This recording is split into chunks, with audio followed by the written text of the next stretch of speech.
Welcome to the 4th annual Grifties and the first ever live Grifty Awards. And now for your hosts, Uncle Hotep and Hotep Jesus. Yo, no George, but I can't even breathe in this joint. That's fucked up. He working on that Coon of the Year award. Black people, am I right? We've got some great categories tonight, including athletes. We'll say what's up to your dad. Season's COVID-19. Who did you want? Hamlin? Hamlin's a sleeper. Hamlin's a sleeper. Female, musical, celebrity, people's political grifty, the Hall of Fame, and a surprise category. Y'all see we professional. We got the teleprompter and shit. And of course, the one everyone is waiting for, Grifter of the Year award. From podcasts to movies. DJ Protocol. Yeah, DJ, that's the time to do it. This is not a grift. I really think Lil Nas X is a gay demon. How dare you? Unlike most modern award shows, none of these women have penises. Women shouldn't speak anyways. Y'all picked the blackest room for a black. Paint the walls white so I can see y'all next time. All coons look alike to me. Some of you white people too. Some of y'all look like you came from 8 Mile. We're halfway through, no one's been shot yet. But I'm going to say at the Grifty Awards, there's only one person more arrogant, more self-assured than me, and that's Hotep Jesus. Grifter of the Year. Clap it up for old Uncle Hotep. Hopefully my kids will watch this and be inspired and stuff like that. Fuck them kids. I'm looking for my wallet. I'm like, oh, thank God he didn't take it. Thank God.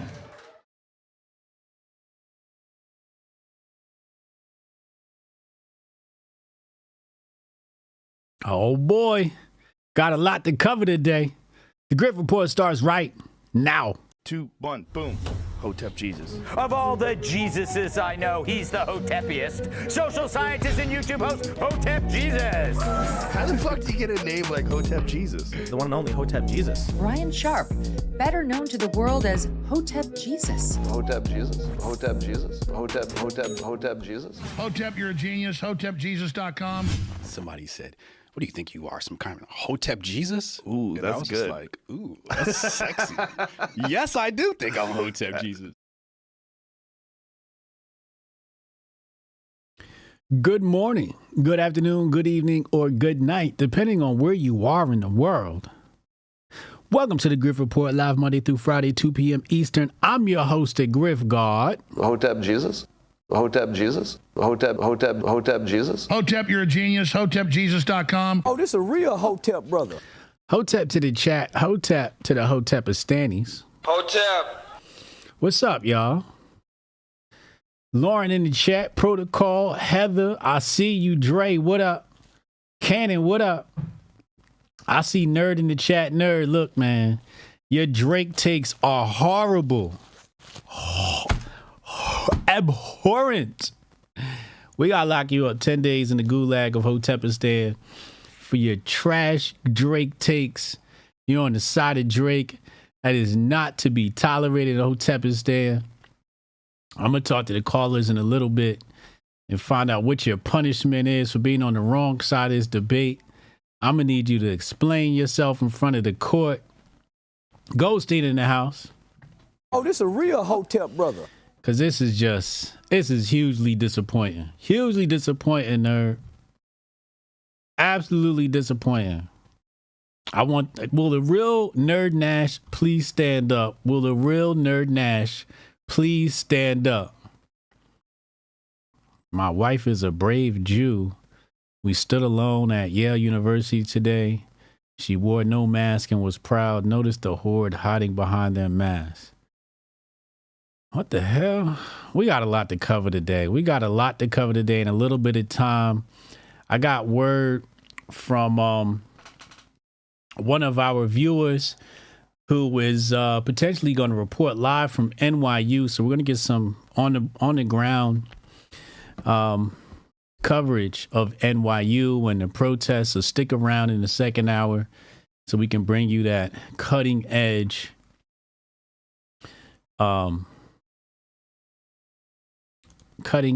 coverage of the NYU protests live on the ground. So look out for that.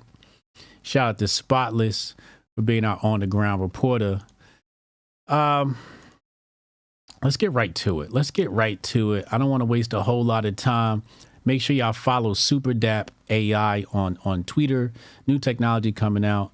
And if you want to break bread with the Hoteps, that's where you're going to have to do it if you want to see a return on your investment. All right, let's go ahead and open up the Grift bag. That's SuperDap AI with 2 P's over on the tweeters. So we got a lot on the front of the protests. We got a lot to talk about there. I got some other things I want to tie in, but we're going to ease into this story with Candace Owens and some other developments. But I think I want to start with the Hodge twins. The Hodge twins have made it to the Grift report today. You see it on your screen here. This Twitter user, Sagittarius and to you, says the hate for black women is insane. Let's go ahead and take a look at this. See, that's why I don't date black women. Wait, hold on. What's the origin of this? Reacting to KKK or Keisha disrespecting a black man on his job. Hodge twins endorses SYSBM. What's SYSBM? Cannon with the $10 super. We're going to get to that question, Candace. That's a very, very good question. I didn't think of that. In that coverage. We're going to talk about that, Cannon.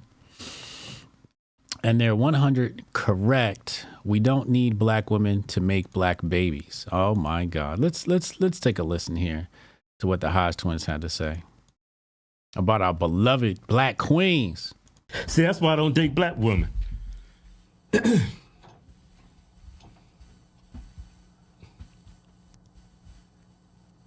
I shouldn't have said that. Man, you don't think I should have said that? I mean, it's fine. I don't date them neither. But that first one, I was like, I gave y'all a shot. No, I'm gonna go to another race. I could make a black kid with a white person if I want to. I don't need your black ass to make one. Black is the dominant gene. I could get a Korean. that kid's gonna come out a Negro. Yep. Don't need you. But anyway, that was, how you gonna tell, like, you're a runner. See, that's why I don't know the full story here. What they're commenting on, et cetera, so I can't give too much feedback on this. All I can say is they're treading dangerous waters. Strong Dad said Hodge twins stay grifting on black people literally every episode. I have not watched their episodes, or I don't even know. I didn't know they had episodes, so I can't corroborate that claim. But here's my initial thoughts. My initial thoughts were Hodge twins are in the comedy space, so they get a little bit of bail. You might not like the rhetoric. It might be anti-black rhetoric. It's definitely in the coonin genre of comedy. This is definitely in the coon genre of comedy. That I can tell you for sure. They definitely doing some fine cooning here. Uncle Hotep would be proud of this. They seem to be on the same side as Uncle Hotep, where, like they said, they can make black babies with another race. And that's an interesting thought. I can make a black baby with another race. I mean, technically, yeah, but isn't it watered down a little bit? The more you integrate with other races, doesn't that water your race down some? So you're going to create a black person, but you're going to create a watered down black person, no? He said, if you white and watch the Hodge twins for comedy, then I know you for sure are racist. Damn.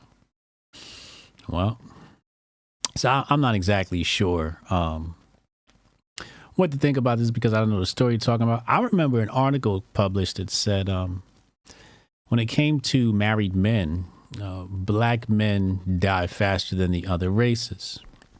Hold on a second.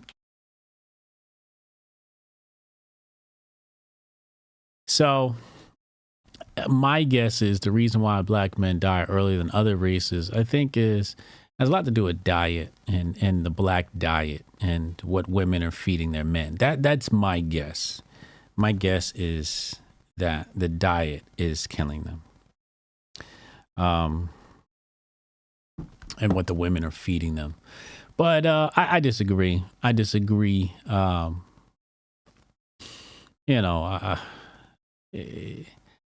never really been a fan of dating outside the race. Mostly because of personal preferences. I've dabbled in the vanilla, here and there. I gotta say it wasn't the best experience. But the black female body type to me is irreplaceable. I'm talking about strictly just the body, the hips, the ass. I need hips and ass with a small waist. Sometimes white women, or most of the time, white women don't deliver. And when white women do deliver in the ass category, usually they have a bottom butt. Anybody know what a bottom butt is? It's when your butt is on the bottom. You see this with some Hispanic women. Like, they got a fat ass, but all the butt is on the bottom. And there's no rotundness, there's no roundness to it. And I like a little bit of upper butt. She got to have some upper butt, not just lower butt. And sometimes these white women, they got ass, but it's all in the bottom of the butt. So it's like flat, and then there's some cupping for your hands there. And it's just quite, it's just not my preference. Yeah, thighs. Yeah. BBLs leveling the playing field. Can't do the BBL. We're not doing any BBLs. Butt cuff, is that what you call it? Yeah. BBLs don't change your genetics. Also true. Chris Ford says bullseye. You agree with me, Chris? Chris, shout out to Chris. Chris is in the chat. And he's been a staunch supporter of Hotep Nation. He's been to our events, and I've seen his woman. I didn't check her out, Chris, but she's definitely in the category of not bottom butt. You know what I'm saying? She got a lot of ass. Okay, I wasn't looking like that. I'm just saying, she got a lot of ass. It's kind of hard not to look. You know what I'm saying? But I wasn't looking at your girl like that. I just want to make it clear. I just wanted to take a look to see what you was working with, so I could be proud of my boy. When I saw what you was working with, I was very proud. Yeah, the upper glute. Yeah. Spotless says BBLs are haram. Also true. We are not dealing in the BBL realm. So that's why I prefer black women, other than, cultural reasons. I think, I feel more comfortable with black women. They get me. They understand me. Whereas white women, there's going to be a little bit of a cultural clash there. And sometimes it gets annoying, I'm just like, kind of just want to be understood, so it's a huge maybe on the other races, and a huge yes for black women for me. But I want to give the Hodge twins the benefit of the doubt because they're in comedy, and I don't want to destroy comedy, and they're telling jokes and they're laughing. So yeah, it was kind of funny. That skit was kind of funny. Anyway, let's move on from the miscegenation talk. Uncle Hotep's favorite conversation, interracial dating. I think I want to talk about DEI for a second here, and give me just a moment to pull up some pieces here. Let's pull this up, and then we'll start with a video from a Republican. I haven't had a chance to watch this video. Sometimes I like to watch these videos live, so you can get a live reaction from me and not, something that was planned or anything like that. So let's pull this up on the screen. We discuss DEI. Kathy Barnett says here, Utah's Republican speaker running for Senate, Brad Wilson, praised DEI on the House floor. The reason this nonsense has legs isn't just because of Democrats, it's the Democrats that masquerade as Republicans. All right, let's take a look and see if he said anything wrong here or anything we disagree with. Just over a month ago, President Adams and I, along with many of you, joined elected officials, business leaders, and community advocates in signing the Utah Compact for Racial Equity, Diversity, and Inclusion. This document clearly states that Utah is dedicated to the principles and actions that create equal opportunity. Government can't solve all of society's problems, nor should it. But where we have determined that it's appropriate for government to act, we can and should do a far better job of building a system which gives people equal access to opportunity, and they are better able to help themselves. During this session and in the months and years to come, let's focus on education, housing, and health in order to become a more inclusive state.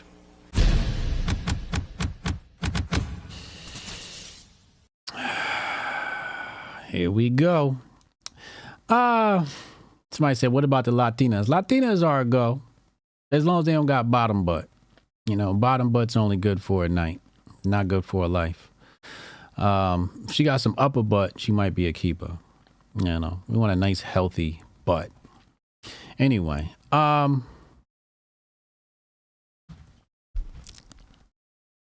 you can't really draw anything conclusive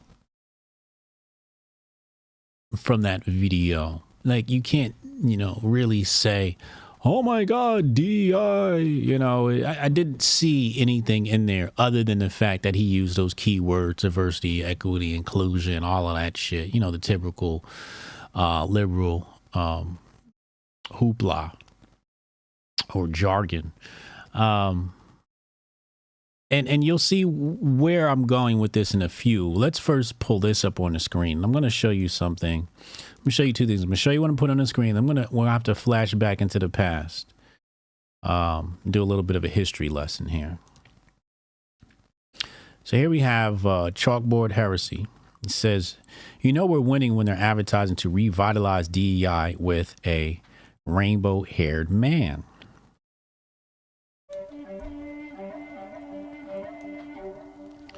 And here we see it right there, putting theory into practice. And you got your black man with rainbow hair. Okay. Black man with rainbow hair. But he says right here, we're winning when they're advertising to revitalize DEI with a rainbow haired man. But what he's missed is my presentation on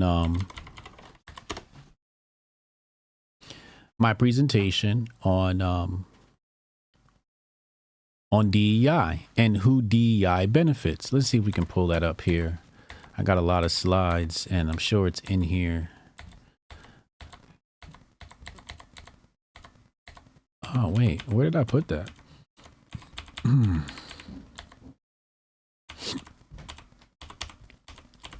Did I do a slide for DEI? Maybe I didn't do a slide for DEI. I thought I did a slide for DEI. Oh, I guess I didn't. Thank you. Oh, so let me take my flow and we're going to dive right into what it is I want to show you. And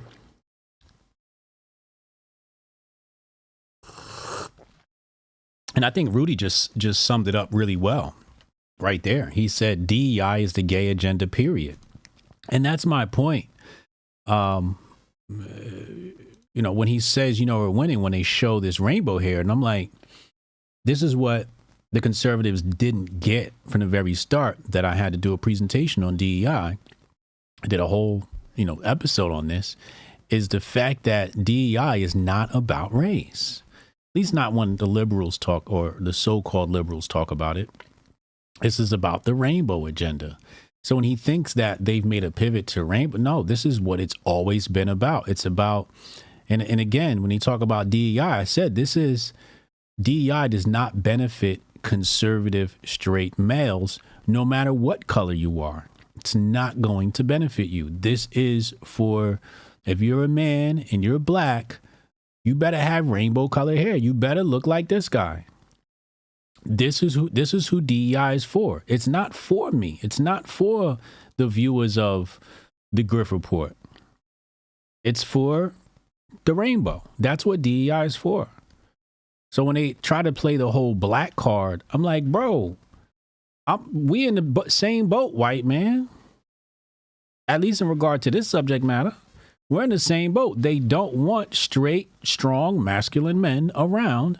They want emasculated men that they could push around, that they can make their bitch, that they can bend over at the Christmas party. Hotep, you're a genius. HotepJesus.com. You know what I'm saying? Diddy style. This is what they're hoping for. Now, let's talk about DEI from a legal perspective. In order to do that, we have to take a look at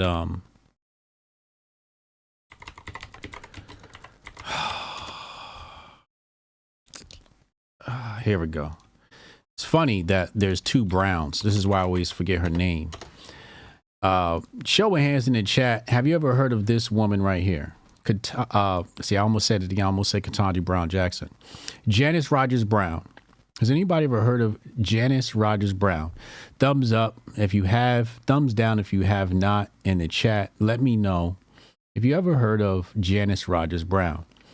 Now, Janice Rogers Brown is a black woman. She's a judge, obviously. Okay, I just want to make sure we get the spelling right. And she was up for one of the circuit judge positions. Kai bet with the $10 super. This a real hotel. Over on Rumble. Appreciate you. I used to be Catholic until I reached the age of reason. Oh my God. This a real hotel, brother. No holding back over there. No holding back over on Rumble. Oh man. I thought the YouTube chat was bad. Rumble's a whole nother world. Okay, so we have some thumbs up. So Jay remembers when I talked about her on the show previously. So some of this is going to be a refresher for you guys, and for some it's going to be new information. And when we think about DEI, I think we have to think about Janice Rogers Brown, because her take on race relations and private entities is very interesting. So when you search her name in your search engine, you run across this article here from Leadership Conference on Civil and Human Rights. And it says here, oppose the confirmation of Janice Rogers Brown. And two officials were Obama, I think the Clintons, and Biden both opposed her confirmation as judge in D.C. somewhere. And I don't want to get into all that. You guys can do your research because I want to save some time to get through some of the other topics. But here we are in that article. And I've gone to this article in the past. As you can see, my highlights are there. But she had a very, very conservative view on some of these cases, right? So the case I want to read is right here. Rudy, $10 super from Rudy. Thank you. He says, Janice Rogers Brown is based. Biden was attacking her on CNN. That is all. Correct. So she is like, she wrote a paper too. Let me see if I can find her paper to make sure you guys read it.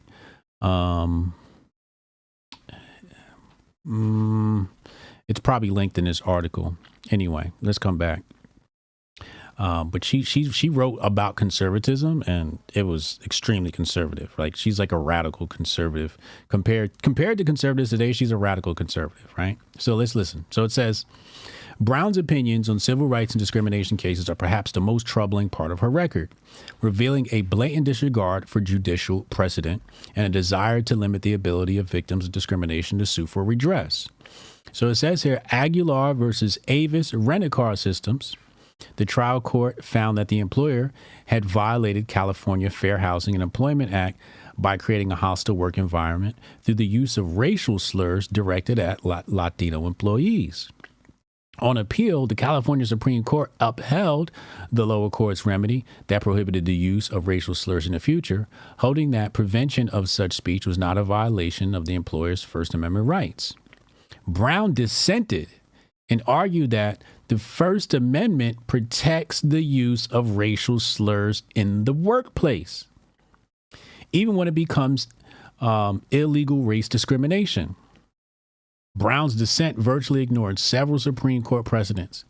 Her opinion also went as far as to suggest that Title VII of the Civil Rights Act 1964, which prohibits employment discrimination, violates the First Amendment and is therefore unconstitutional. Okay, so So Miss Janice Rogers Brown herself says the Civil Rights Act, which is in alignment with what Charlie Kirk wants, just to be clear, all of the optics on him saying it is very different, and his reasons are probably very different. But she's just coming from a constitutional perspective. So when conservatives complain about DEI, I refer back to her dissenting opinion on this case, which basically says discrimination, it should be allowed, right? And to stop somebody from discriminating is unconstitutional, right? And I agree. Let's be clear. I agree. And it's because I believe in the free market. I believe in the free marketplace of ideas and money. And let the market decide who they want to do business with. If people do not want to hire black people, then they will miss out on some opportunities to hire brilliant minds. Let their bottom line, let their shareholders deal with that problem. And if the shareholders say, hey, we want to hire, even though they don't want to, more black people, they should be able to do that. They say, yo, we've reached our quota of white people and we should hire, more black people. It is unconstitutional to stop that. Just like it is unconstitutional to say we don't want to hire black people, we want to hire white people. And I think that the black community has done much better prior to the Civil Rights Act of 1964 because they weren't forcing their way into places where they were not wanted. They created their own systems and they had their own infrastructure. And that's part of what the Civil Rights Act and some of the other things the liberal policies have created was dependency on the system, dependency on the government, and basically assimilation, and come sit at our table, don't create your own, because that's what the system was afraid of. Black people were creating their own systems. Black people had more banks. Black people owned more banks during Jim Crow than they do now. So you tell me which is the right way forward, right? You got to allow the marketplace to decide. So just like in this case, I feel like you should be able to have racial slurs towards your Latino employees. And, you should deal with the repercussions of that based upon your bottom line. And I believe that if a corporation wants to hire, rainbow men, they should have every right to do that. Look at Bud Light. Bud Light wanted to try the whole, boy girl thing, right? Man girl thing, whatever the hell that was going on. And they paid for it, the bottom line. They paid for it at Wall Street. You know what I'm saying? So you got to let these things play out in the marketplace of ideas, et cetera, et cetera. Even with Boeing, we come to find out that the Boeing issues had nothing to do with DEI. Had nothing to do with DEI.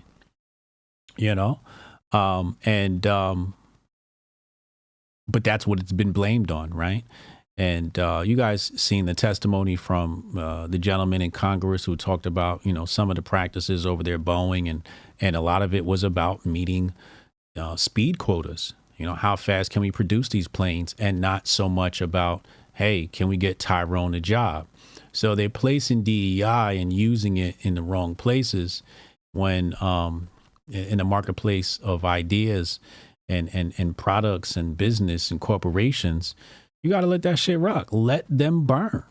Let those corporations that want to practice DEI, let them burn, because it's not going to work. It's a failed practice. And if these same corporations want to practice DEI, are the same corporations who pushing the rainbow every time it's Rainbow Month. Here they are, ready to virtue signal. They're funding the Democrats. We saw that with FTX and Sam Bankman-Fried. Why would you want to correct your enemy when they're making a mistake? Especially when these corporations are the ones funneling money into the Democratic Party. You would want them to make that mistake. Like, go ahead, do the DEI thing. You're going to fail, because DEI is the other side of Jim Crow. They're two sides of the same coin. They're two sides of discrimination. discrimination based upon your racial identity, your sexual identity, religion, and all, race, color, creed, and whatever they say, right? They're two sides of this discrimination coin. So they're almost one and the same. So just like I'm a strong advocate for, okay, white corporations don't want to hire black people, please allow that. Please allow that. And if these people don't want to hire white people, please allow that and allow free market capitalism to do its thing. And we'll start to see a different type of country emerge. So that's my take on the whole DEI situation. I go to straight to Janice Rogers Brown and her dissenting opinion in Aguilar versus Avis. And she's an extremely conservative woman. And I would love to hear her opinions on DEI. I would love to see which way would she go. And if she's consistent, she's going to say, yo, let these corporations do whatever they want. This is private industry. And what the problem is, the Republicans will want to stop DEI, then they'll pass legislation. And now you have a place where the government has more control over corporations, and that'll set a new precedent. And then now they're, screwing you a whole nother type of way. Spotless said it's ironic that the socialists are begging for the powers that be to keep their thumb on the scale. Isn't that against their stated goal? Yeah, they tend to contradict themselves a lot. They tend to contradict themselves a lot. Let me stash this away. I might need this again. I might do a whole new slide presentation on DEI. We gotta talk about Zionism, Israel, Gaza. I got like 4 or 5 videos in here. But before we do that, and we got to talk about candy. Before we do that, let's take a look at this. Let's get a little education here really fast. I hadn't had a chance to watch this video, but I'm sure it's great. Let's take a listen. It is my opinion that you do not really understand the concept of banking. All the banks are broke. Bank Santander, Deutsche Bank, Royal Bank of Scotland, they're all broke. And why are they broke? It isn't an act of God. It isn't some sort of tsunami. They're broke because we have a system called fractional reserve banking, which means that banks can lend money that they don't actually have. It's a criminal scandal, and it's been going on for too long. To add to that problem, you have moral hazard, a very significant moral hazard from the political sphere. And most of the problem starts in politics and central banks, which are part of the same political system. We have counterfeiting, sometimes called quantitative easing, but counterfeiting by any other name. The artificial printing of money, which if any ordinary person did, they'd go to prison for a very long time. And yet governments and central banks do it all the time. Central banks repress the amount of interest that rates are, so we don't have the real cost of money. And yet we blame the real retail banks for manipulating LIBOR. The sheer effrontery of this is quite astonishing. It's central banks that manipulate interest rates, Commissioner. And plus, underneath all this, we talk loosely, in a rather cavalier fashion, do we not, about deposit guarantees. So when banks go broke through their own incompetence and chicanery, the taxpayer picks up the tab. It's theft from the taxpayer. And until we start sending bankers, and I include central bankers and politicians, to prison for this out. Oh man, why they cut him off? Let that man cook. Y'all remember this video? I remember this video. I forget how old this is. It's a couple of years old, I want to say. But this is why we Bitcoin, like that person said in the tweet. This is why we Bitcoin. It's just that simple. You got to be your own bank. Be your own bank. I just wanted to play that for y'all. Because he's absolutely right. The banking system is. So speaking of banks, let's talk about Drake.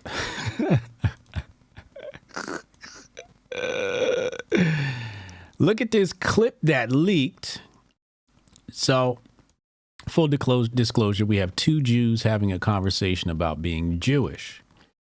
One of them is Peter Rosenberg of Hot 97, and the other one is, well, Drake. Let's take a listen. Yo, so let's talk about you being Jewish real quick. Let's do that. Because a lot of people think that, like, Asher's Jewish.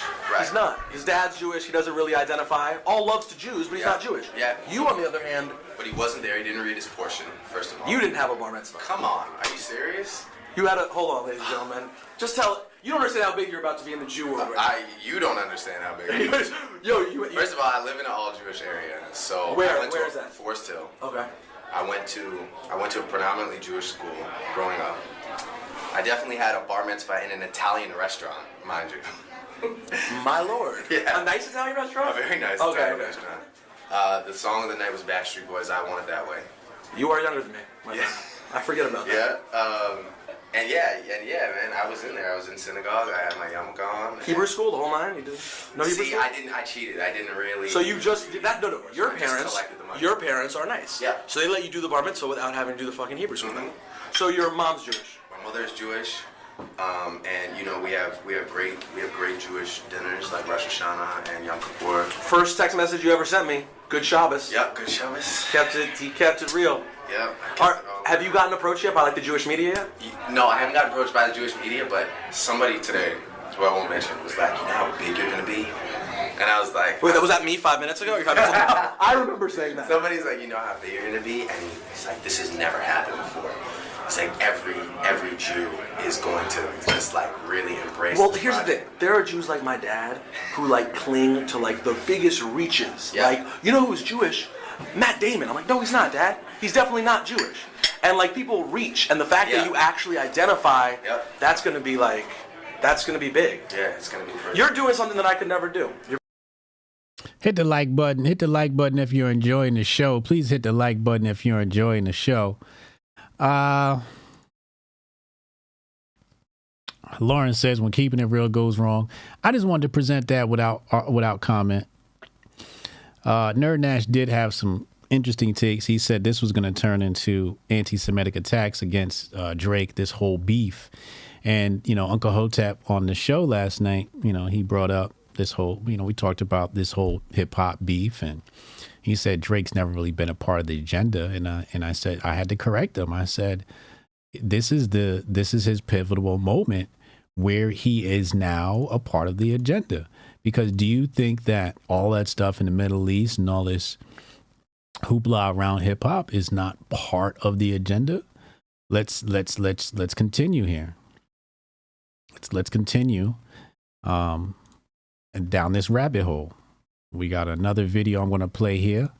This is from investigative journalist Max Blumenthal. Caption here says Max Blumenthal uncovers Zionist psyop to infiltrate Palestinian protests and act as provocateurs and make demonstrators look bad. So let's take a look.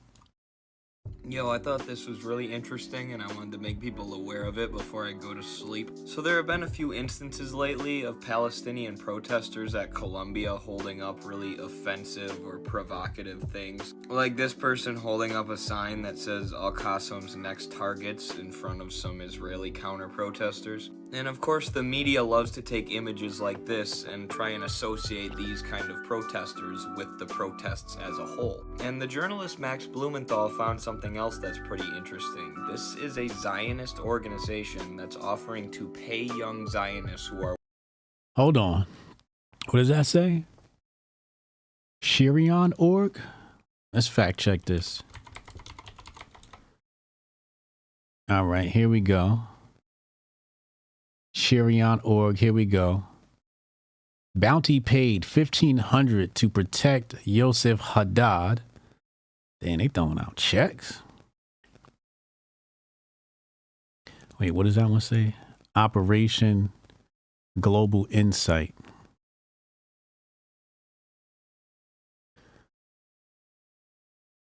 So I'm sure it's somewhere in here, but that is definitely their style. So want to take it as if this is truth. Let's go back.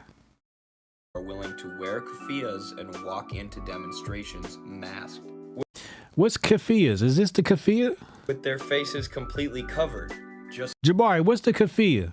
like this girl in the image. So is it possible that Israeli operatives are being paid to go into protests and do offensive and provocative things like this? I mean, it's more than possible. It's highly likely. I'm not saying that's what this is, but it very well could be. Keep in mind that the media not only frames these issues in a certain way, but there could also be psychological operations at play. We know the CIA and the Mossad like to do the psychological operations.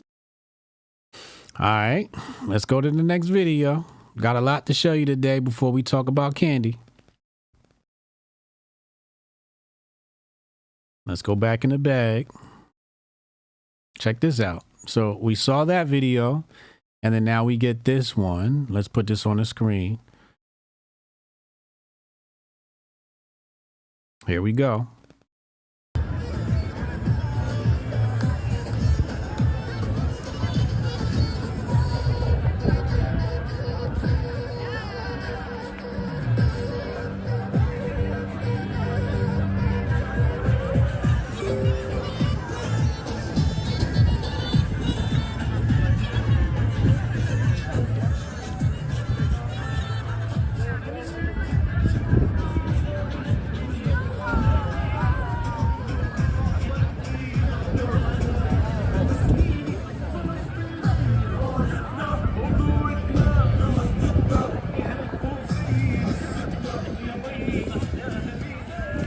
I don't get it. Chat, why is she there? Wrong answers only. I don't get it. Wrong answers only. I don't get it. Wrong answers only. So one of the homies, one of my Russian homies just said the keffiyeh is the black and white scarf that they wear. Why is she there? Like, what was the point of all of that? I'm confused. It looked like a grifting to me. That's not grifting. Like, at the very basic level, I'm like, yo, this lady's just fucking grifting. She's like, oh, I need some attention. People, you know, let me write Jew on my shirt and then stand in the middle of this protest and say, I'm not afraid. And I'm just like, I wouldn't expect you to not be safe, you know, on a college campus. You know, I'm just like, he said NY Fashion Week. Ha ha! Ha ha! Oh, this a real Hotep brother. Oh, man. Boys Entertainment said she was scanning the ground for tunnels.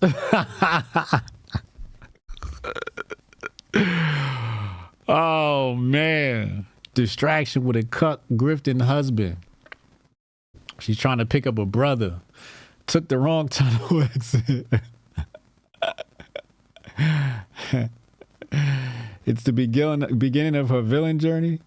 Heather says social media grift. Yeah, I think this is a grift. She's just standing there menacingly. Yeah. She looks for her black bull. She's there for a Tinder date. That was the meetup spot.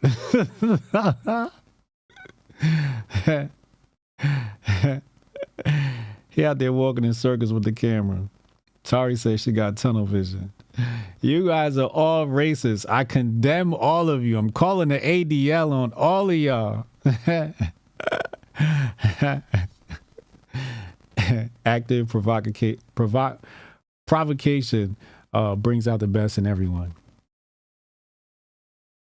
Yeah, that's like, you know, like, why? Like, you know, these people out there protesting, like, why did you need to show up? You know, like, if white folks decided to, you know, protest niggas for a day, I'm not exactly sure I'd be showing up with a shirt that goes, I'm black and I'm proud. Like, it's just, I'd be like, no, I'm just going to tweet about this. If anything, I'm just going to stay at home. Like, why am I showing up other than to grift and give them more power by showing them attention? I just, you know, it's like really weird.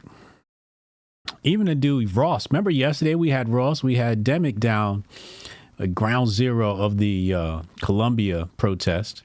And that guy Ross was being weird, right? It's like, why'd you show up? You know what I'm saying? Like, what was the point in showing up? Got a couple more videos before we get to candy. Students clashing with police at NY occupied zone. Students can be heard shouting, hold the line. I don't want to hear all that. We can kind of look and see what's going on here. So, first of all, I just want to see, are we on campus or are we on a public street? This looks like, well, who's this arrested? No, okay, we got, it looks like a woman, or it could be one of the T people. I don't know. Who's that on the ground? Damn. She got one of them Kefers on. It's the red heifers versus the Kefers. Hotep, you're a genius. HotepJesus.com. Okay, this is tent. Yeah, it looks like some sort of tent city. Maybe that is college grounds. Maybe this is college grounds. I don't know. They've left a tremendous mess behind. It looks like police had to clear the area out. Anybody know what this area is here? This guy here says, arrest them all. Terrorist sympathizers are not welcome in America. So this happened at NYU last night. Got more. Hold on. We're going to work through it before I get to my punchline. Let me just make sure I don't miss anything before we get to the punchline. Charlie Kirk. That's what I wanted to bring up. Charlie Kirk. Let me pull this up. The thing is, I have more questions than I have statements or opinions. Right? So here's Charlie Kirk earlier. He says 2 hours ago, sure, arrest the protests on campus, but they are still in your country. They are here, multiplying by the day and increasing resolve. Many Americans are finally waking up to the reality that many of their fellow citizens hate the West. And they aren't going anywhere. They are filled with venom and bitterness, demanding the end of the civilization. You are seeing your future. Not a bad take. I'm just wondering, I asked here, I said, wait, why are we arresting the protesters? Somebody help me understand. You know, I don't know. I don't know what's going on the ground, why people need to be arrested. You know, I thought we had a so-called free country and, you know, right to assemble and protest and all that shit, you know. Or you have the right to an insurrection or something along the lines, right? I think that's how our Constitution goes. But I like this take from Sonny, which is more in line with how I think. And then I'll show you my tweet on the matter. Let's bring up Sonny's tweet here. And this is what makes most sense to me. She says, they are eating their own. Republicans need to be organizing instead of commenting. Yeah. Yesterday, remember we went over social democracy and I showed you how they splinter into many different groups and then they start fighting and yeah, they cannibalize themselves. So it's just like, why are we disrupting our enemy when they're making a mistake? I just don't get that. So I put this tweet out, right? Invoke one of my favorite villains of all time, Bane, and said you were supposed to let the universities crumble and implode from the power of the monster they created, not take their side. Have you learned nothing? The universities, you guys know how I feel about universities. I hate them. You know, I think it's one of the most dangerous places you can send your kid, and you know, physically and mentally. You can just completely brainwash and screw them up ideologically. But the fact that, you know, everybody's been complaining about the universities and universities are churning out Marxists. It's just like, if they're having an insurrection at the university, you kind of got to fall back and just grab your popcorn, right? If y'all agree with me, throw some popcorn emojis in the chat if y'all agree with me, or something else if you don't. And we'll probably take some phone lines here. I know Spotless is going to be reporting live from NYU in a little bit here.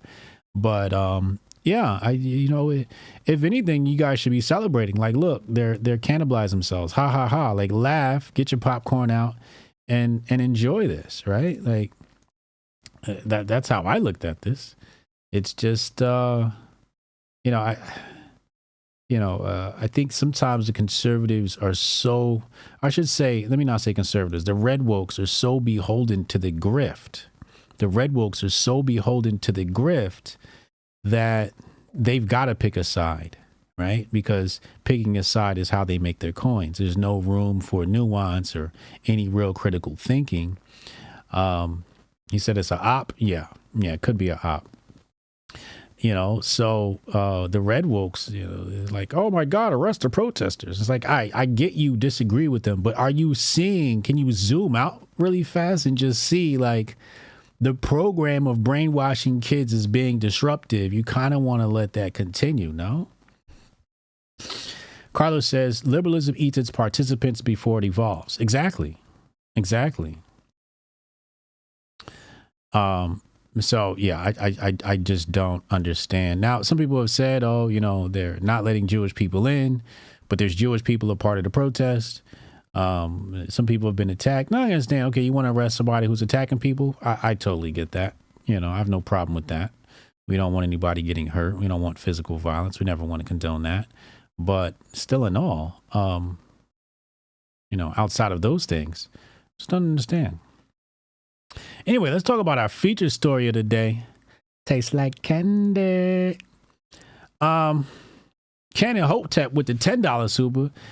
Redacted on the Yamin of the Stinian coming soon. And Op is combining soon. Yes, correct.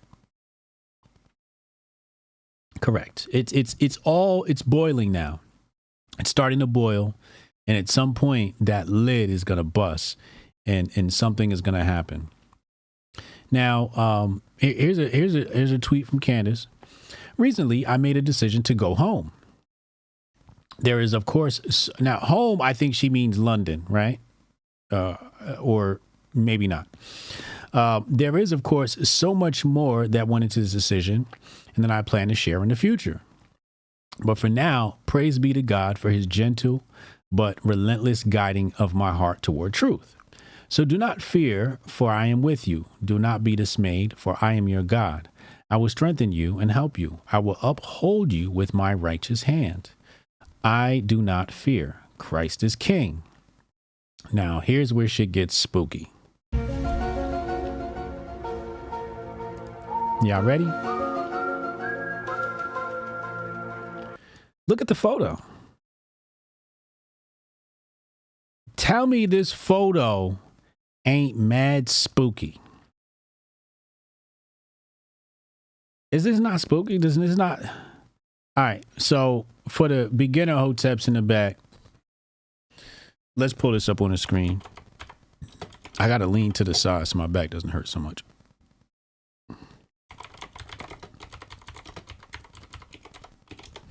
Let's see if we can. Here we go. Found it. Let's use this one. I think this one is probably the most professional, maybe. Or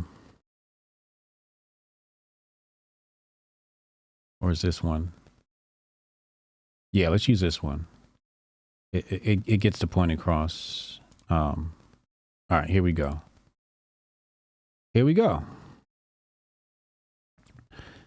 Symbolism of Freemasonry, right? And they call this one the Masonic chart, copyright 1876.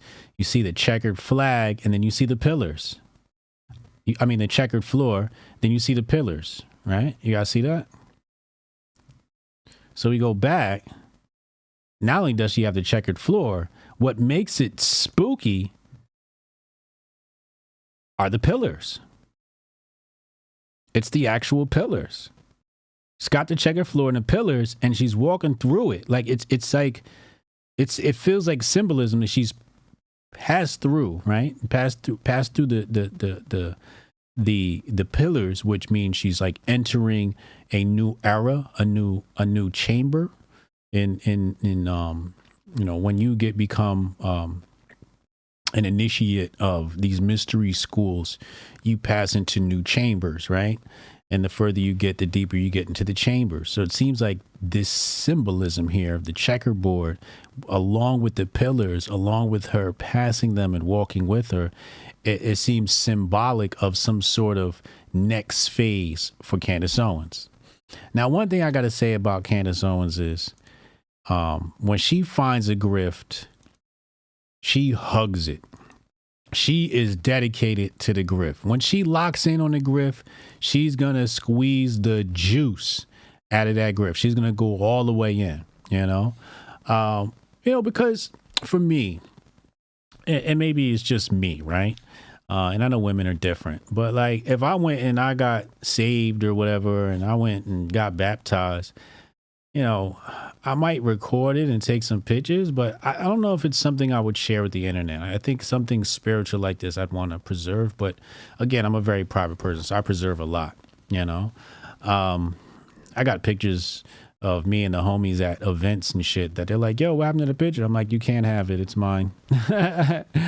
You know, and I'm not sharing it with the internet. You know, like, I don't know. That's just how I am. So I don't want to say Candace should be like that. But when you taking pictures with the, when you taking pictures with father, you know, it smells like publicity stunt, you know. 7.3 million views. Now, I was baptized and raised Catholic. I was confirmed Catholic. I got my saint name and all of that.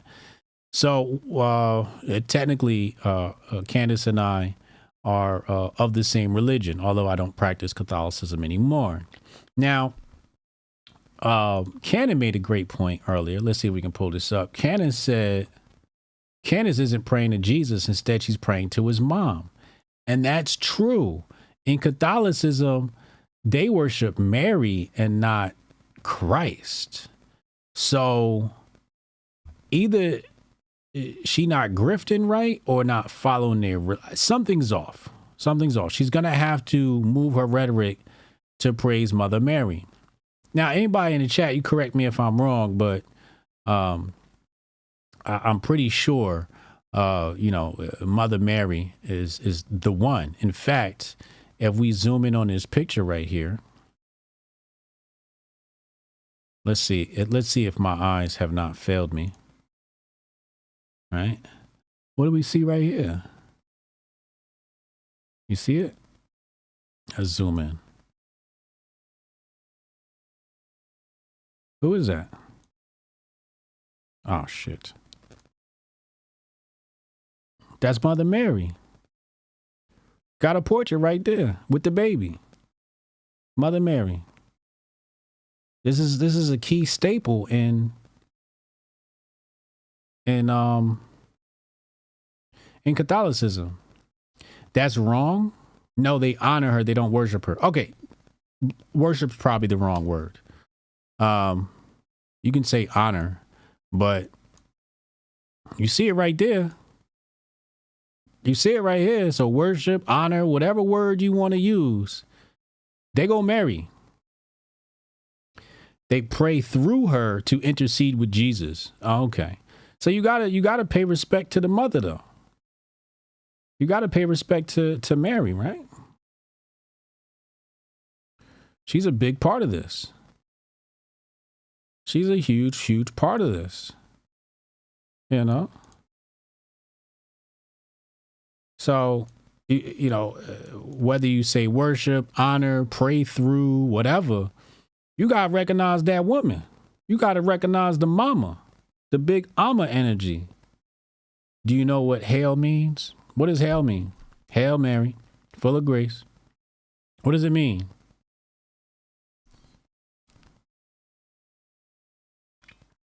Mary is canonized, and God, you will not worship any other idols before me. They pray to Mary. So the chat's having a little bit of back and forth. This is what I like to see. Mother Mary was the replacement of Mother Hera, Mother Juno in Roman. Well, here we go. Now we get into the truth. I can't get behind this whole Catholic thing.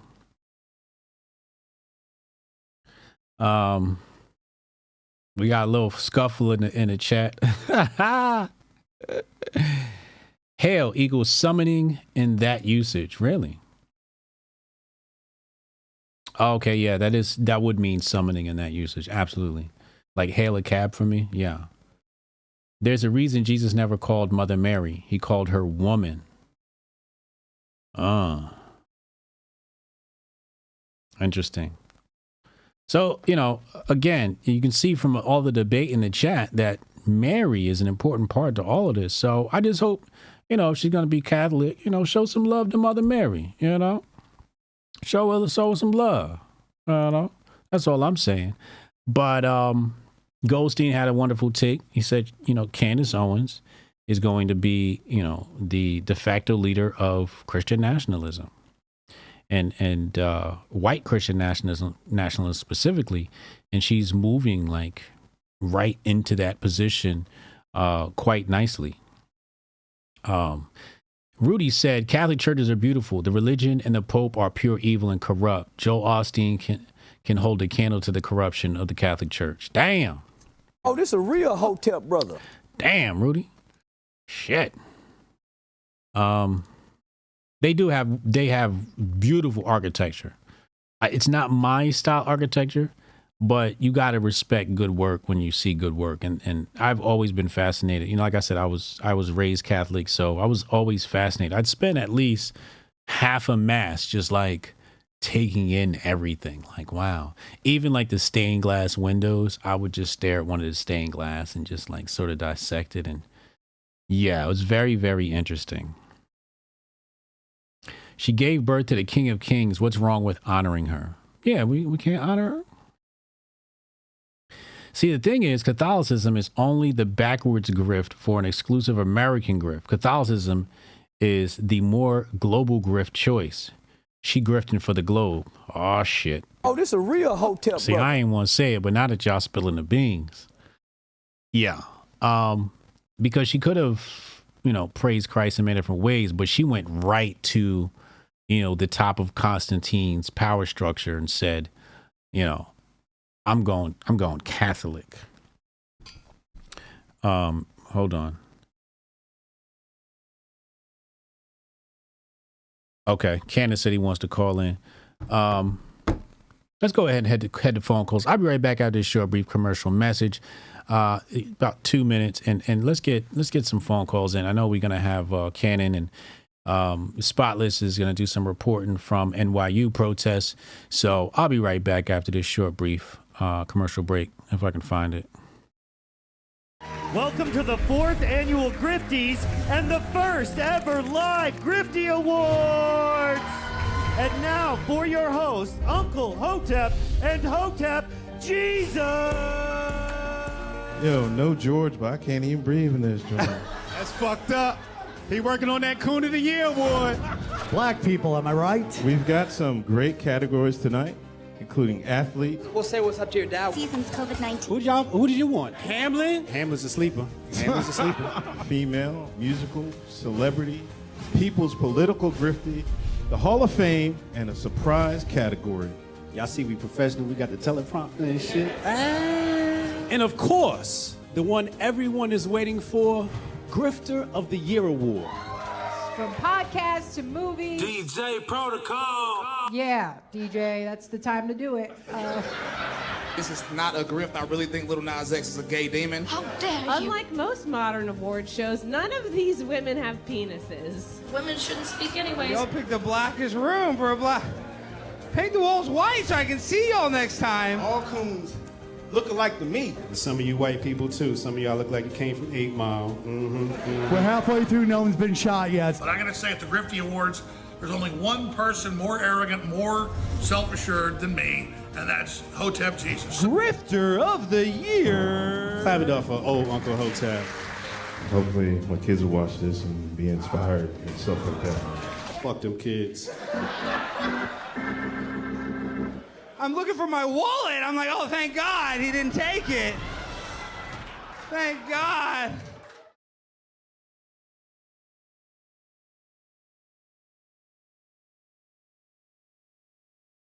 All right, we got a few callers waiting. We got Goldstein, Rudy, Spotless. Yeah, we're gonna have him reporting live. Cannon calling.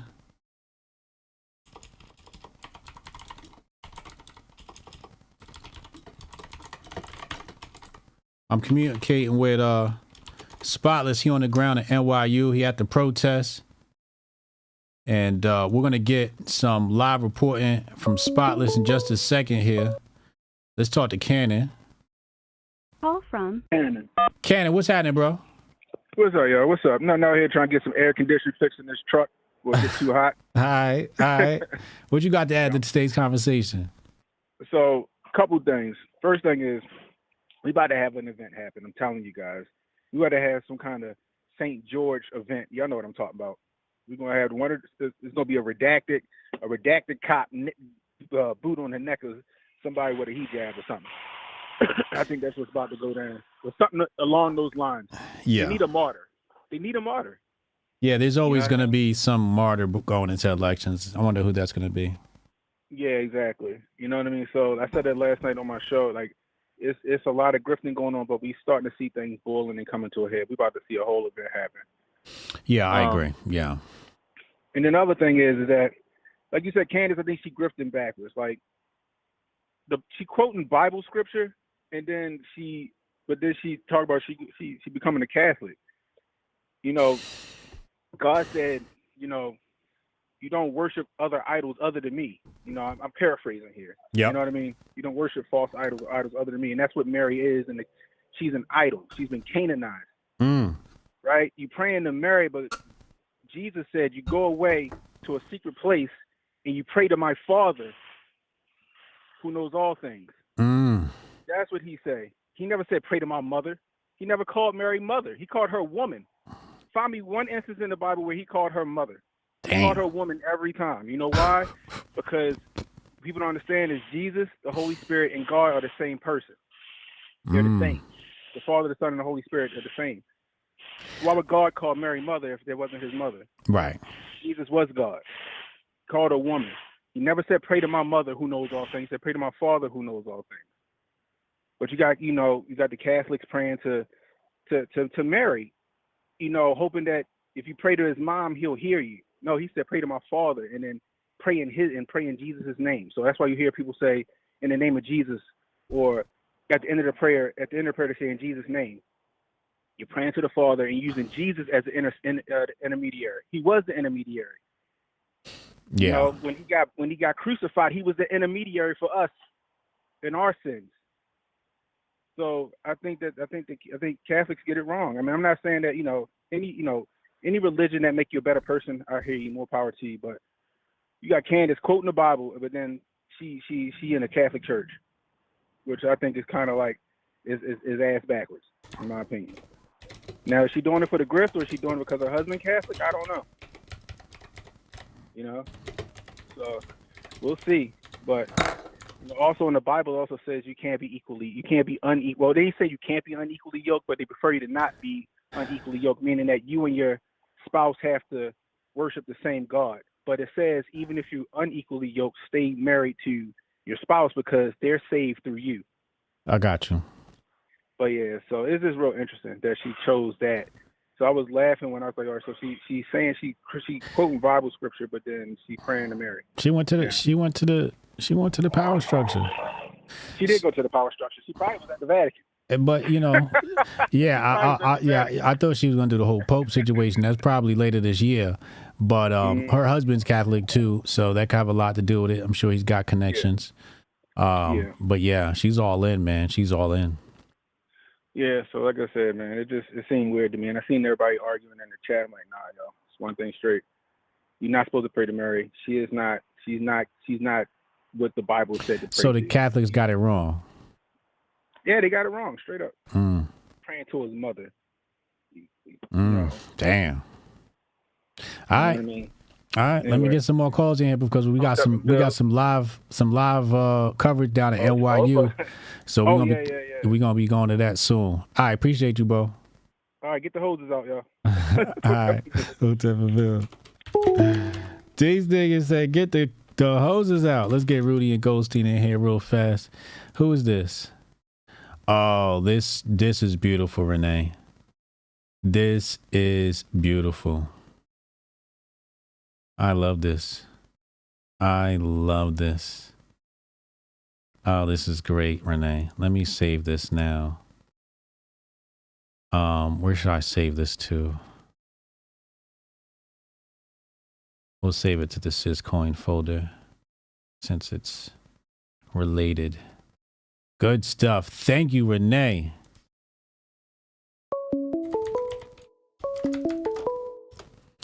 All right. We got Rudy calling in. Call from Rudy the vet. Rudy, what's up, man? What's going on, brother? What's happening? What's happening? What's happening? You hit a sensitive topic with the old vet, man, because like you, man, I'm from I'm an Italian, man. Yeah. We were raised in that shit. Yep. Right? All y'all in the chat talking about we don't they pray to Mary. It's called the Hail Mary. You go to confession. They make you sit down with a rosary bead. What's my penance? Say 10 Our Fathers and 10 Hail Marys. Hail Mary. The rosary bead. Wait, how's it? Wait, no. How does Hail it? Full of grace. The Lord is with thee. It's Hail Mary. Holy Mary, Mother of God, pray for us sinners now and at the hour of our death. It was Hail Mary, full of grace. Blessed is the fruit of thy womb, Jesus. Holy Mary, Mother of God, pray for us sinners now and at the hour of our death. Amen. Don't give me that shit that you're not praying to Mary. Second off, as a kid growing up around 14 years old, the Catholic Church scandal broke all out in this country, where they were taking priests that were raping boys and moving them to different districts to avoid prosecution. And how can you still, as a thinking human being, be so loyal to an organization that moved its priest around? You know, when I was 14 years old and all this shit broke and the bishops were moving the priests around, I lost my faith in God, the religion I had grown up in as a child and was taught. And I had to go to church every Sunday, and I went to CCD every Wednesday night, and I went to baptism, First Holy Communion, affirmation. I got my name. We're Italians. We deal in that shit. And then you see this treachery in the church, and you could still, as a Catholic, say, "Oh, well, it's a good religion." No. And then as I got older, as a young man, and started digging into things, look at what they did to get Nazis out of Germany in World War II. So don't give me this shit that the Catholic Church is nothing but manipulation and control of the masses. They're responsible for atrocities from the sale in Spain. The Spanish Inquisition ran by the Catholic Church. Yeah, ran by the Catholic Church. And think about in the 60s when Kennedy was running for president, and the Protestants and the Baptists and the Christians of this country were nervous to vote for a Catholic. Yeah, because he would take orders from the Pope. Yeah. Look at the current Pope and how, man, listen, man, I went to my ex's nephew's christening and went to a Catholic church. I mean, listen, they have beautiful churches. You know why they have beautiful churches? Because they stole all the money in all the Dark Ages. They stole all of the money. You know, you get your left wing look at the Catholic Church and all the Crusades and then they were just, man, the Crusades were a direct response to Muslim aggression in the Mediterranean. So there's nuance to every argument. But you look at what the Pope did, walking around for God, and they just kept going down there fighting over Jerusalem, fighting. That's not. I mean, it's just, man. Listen, you can't be a believer and have faith in that church, man. That church is a manipulation. Have you ever seen the old school post where it's like the media, the church is manipulation and control? That's all the Catholic Church is manipulation and control. Yeah. Catholic Church, NGOs right now are facilitating an invasion of this country at the border. And she's going out there and like proud to be a Catholic. Go fuck yourself, man. And I'm sorry to any Catholic in here. Wake up. It's all about the book. It's not about a fucking pope. The book says, 2 or more gather in my name. My brother grew up Catholic. He went and switched to Orthodox Christianity. The Catholic preacher goes and stands on the stage up high above you, looks down at you, and tells you the word. At the Orthodox Christian church, the preacher walks in, stands with his back facing, and leads a prayer with everybody facing in the same direction. what sounds more like real Christianity? A guy leading you, facing it with you, everybody looking in the same direction and making their prayers, or some douchebag tool standing up there pontificating? And they changed this pope now, like when we went through mass at my ex's nephew's baptism, they changed word. The Pope has laid down law, and they have changed prayers that I was saying the prayers because it came into my head, and I'm like, wait a minute, and then the preacher was like, well, we have changed this and we have changed that. How do you change the word of God? You don't. So I'm sorry, man. It's a sensitive topic because I grew up in that religion and I lost faith. And the book says anyone who loses faith in me, now that my brother, my other brother has, he's an ordained minister and he preaches the word and he preaches it right. You know what I mean? Yeah. And I lost all faith in God because of that church, because they were hiding priests that were raping kids, man. Yeah. So anybody who defends the Catholic religion is not a free thinker, not a critical thinker. You don't need the Pope to tell you. You don't pray to Mary. You pray to Jesus Christ, man. Yeah. The Father, Son, Holy Spirit, like Candace said. And another thing Candace said is absolutely right. And let me tell y'all, I drive tow trucks. I work in Norfolk, Virginia, the largest naval installations in the world. I used to be able to drive up to the gate. The sailor would hop into me. We'd pull to the gate, show our ID. I show my driver's license. The sailor would show his ID. I could go on to the base, pick his car up. He could get out, and then I could leave. Now I need a police escort everywhere I go on every military installation. And last week, the Marines who guard all these bases are now in full kit with helmets. Full kit. They used to be out there with their vest. There would be one with an AR, and the rest of them were sitting there. They all had their MP vest on, but one would be standing at the gate with an AR. The rest of them will be just sitting there with their sidearm on. And they check your IDs and they'd wave you through. Now they're all in full kit. They all have ARs and they're wearing helmets. They're wearing helmets, and I have to get escorted, a full police escort, full military police escort anytime I go on to a naval installation now. So if you don't think something's about to pop off, why are they on high alert like that? Why are they on high alert like that? Yeah. Why are they on high alert like that? All right, let me get to the next calls because I got niggas waiting. My bad, brother. Hotep and Bill, I'm sorry I got long-winded, but you hit a touchy subject for me, bro. I'm sorry, bro. All right, no doubt. Hotep and Bill, y'all. Peace to the chat, man. All right. Let's get Goldstein in here. Then we're gonna go to Spotless real fast. I want to get Goldstein in here, get his take. Then we're gonna go to Spotless. We got to be respectful of Spotless time. He's down in what's the name right now. I got him waiting right now. But he's down at NYU on the ground. We're gonna get some live coverage for you in just a moment here. Call from Murphy's Law. Goldstein. What up? What up, yo?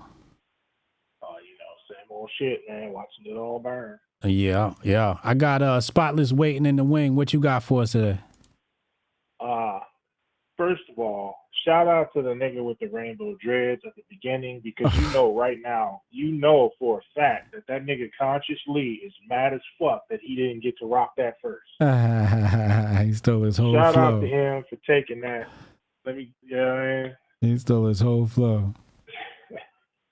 Second, Drake, that whole shit right there, all them niggas, that's all right there called acting. Who acting? All of it. Who acting? All them niggas. Who? This is sanctioned from up top, right? All these niggas involved in all these beefs and shit. Oh. Drake's, Kendrick. Oh, yeah. Yay, yeah, it's everybody. It's WWE, yeah. That's right. It's acting. Yeah. This is because listen, nothing speaks to the motherfucking mind, especially the subconscious mind, like artistic representation. Mm-hmm. All right? Mm-hmm. What they need right now is for a lot of people to see an all or nothing picture when they look at Jewish people in Israel. So you're either all in for their support or you're either all the way out for their support. Right. That's what they're trying to foment right now. Right. And they do that through this. Now, it's not explicit, but again, they're not trying to speak explicitly. It's artistic representation. They speak a little different there. It's more subconscious. It's more innuendo. It's subtle. So all this shit, of course, was easy to see. Like, yo, this is going to end up being, oh my God, look, it's anti-Semitism in the world today at an extraordinarily high level. Correct. So much so that you see it in hip hop, even being represented in hip hop now. Yeah, yeah. That's what I told Unc. It's all linked. Right. Yeah. This is all fucking to get everybody in a specific all or nothing mind frame. Yeah. As far as motherfucking Candace Owens, nigga, I thought she was I thought she was through when she tweeted that shit. That first tweet talking about I'm going home and shit. Yeah. I read it and I was like, oh my damn, they finna kill this bitch. No, They finna make it look like a suicide or something. Oh, you know what I mean? I And see that what was you're like saying. her. You know what I mean? I'm going home. Yeah, yeah. I seen what was happening. I was like, oh, okay. But I read that about it. She too. I fell out of a hotel window. Yeah. But nah, on her, that's that shit that I've been talking about this whole time with her on some, I'm trying to be this Christian nationalist ass motherfucking shit. Yeah. You're going to have the Catholic tilt. You're going to start to see Protestant tilt develop more as time goes by, a more extreme version of Protestantism in order to draw people in through that vein. But they need everybody on they need everybody on pins and needles. So that's what all this shit is about. Yeah. You know what I mean? It's all linked. Because these motherfuckers, want to walk through pillars and into chambers on some Harry Potter ass shit. They finna fuck us off for playing some Harry Potter ass shit. It's ridiculous, man. I don't understand what the fuck is going on anymore, but that's all I got. All right, appreciate you, bro. Zero, Hotep and Bill. Hotep and Bill. He right. Damn, where's Spotless at? We lost Spotless?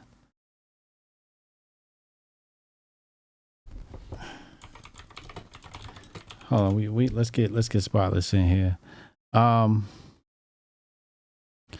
Morgan Freeman. I saw this and I didn't watch it. I just didn't watch it.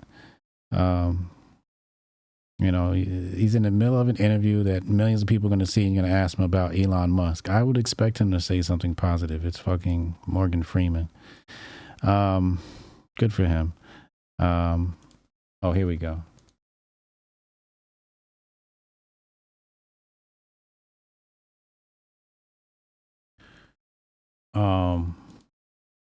Yo, what's good, bro? What's going on? Hold on, I gotta fix my screen. Hold on, I gotta fix my screen. Hold on a second, so we can see what's going on. We live? They at Washington Square? Yeah. Wow. They got the flags out. Oh, they deep out there. Crazy as hell. They deep out there. I got a gentleman here. Mohammed. Can you hear?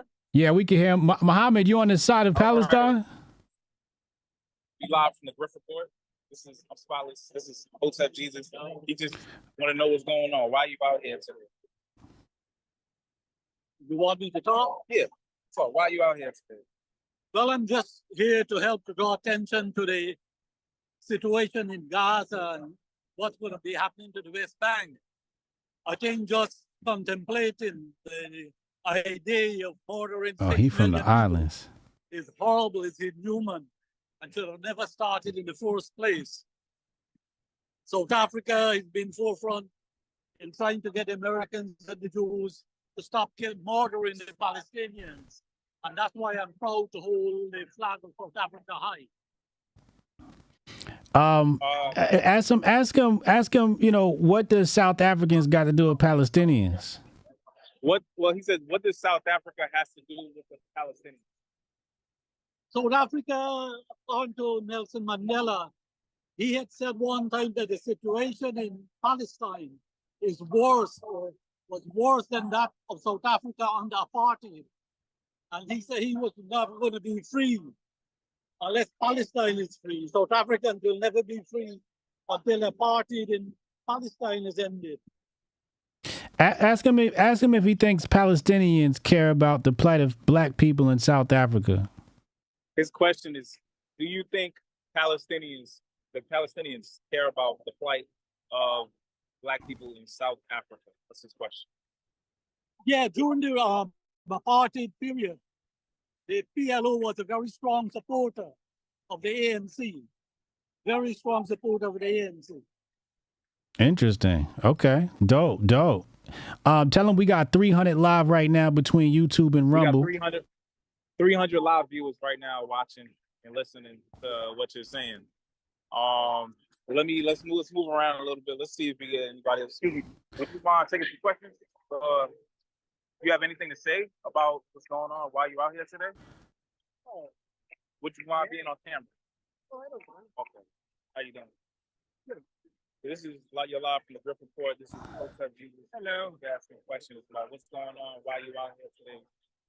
He got his cap on. Yeah, because we want a ceasefire in Gaza, and we want to stop the genocide of Palestinian people.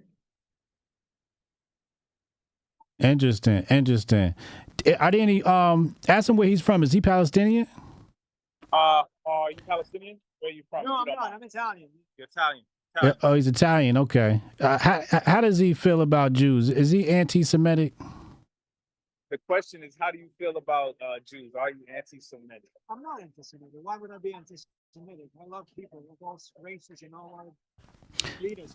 I just don't like fascist regime. And I think Israel is a fascist regime. That's why. That is all that I don't like. Ask him. The problem with the IDF, not individual. I have a problem with the government of Israel. What would you say is a solution to that? To the issue with the government, I think it's an end to apartheid, an end to occupation, and I'm not sure it's right or wrong. I think there should be one state in which both should live peacefully.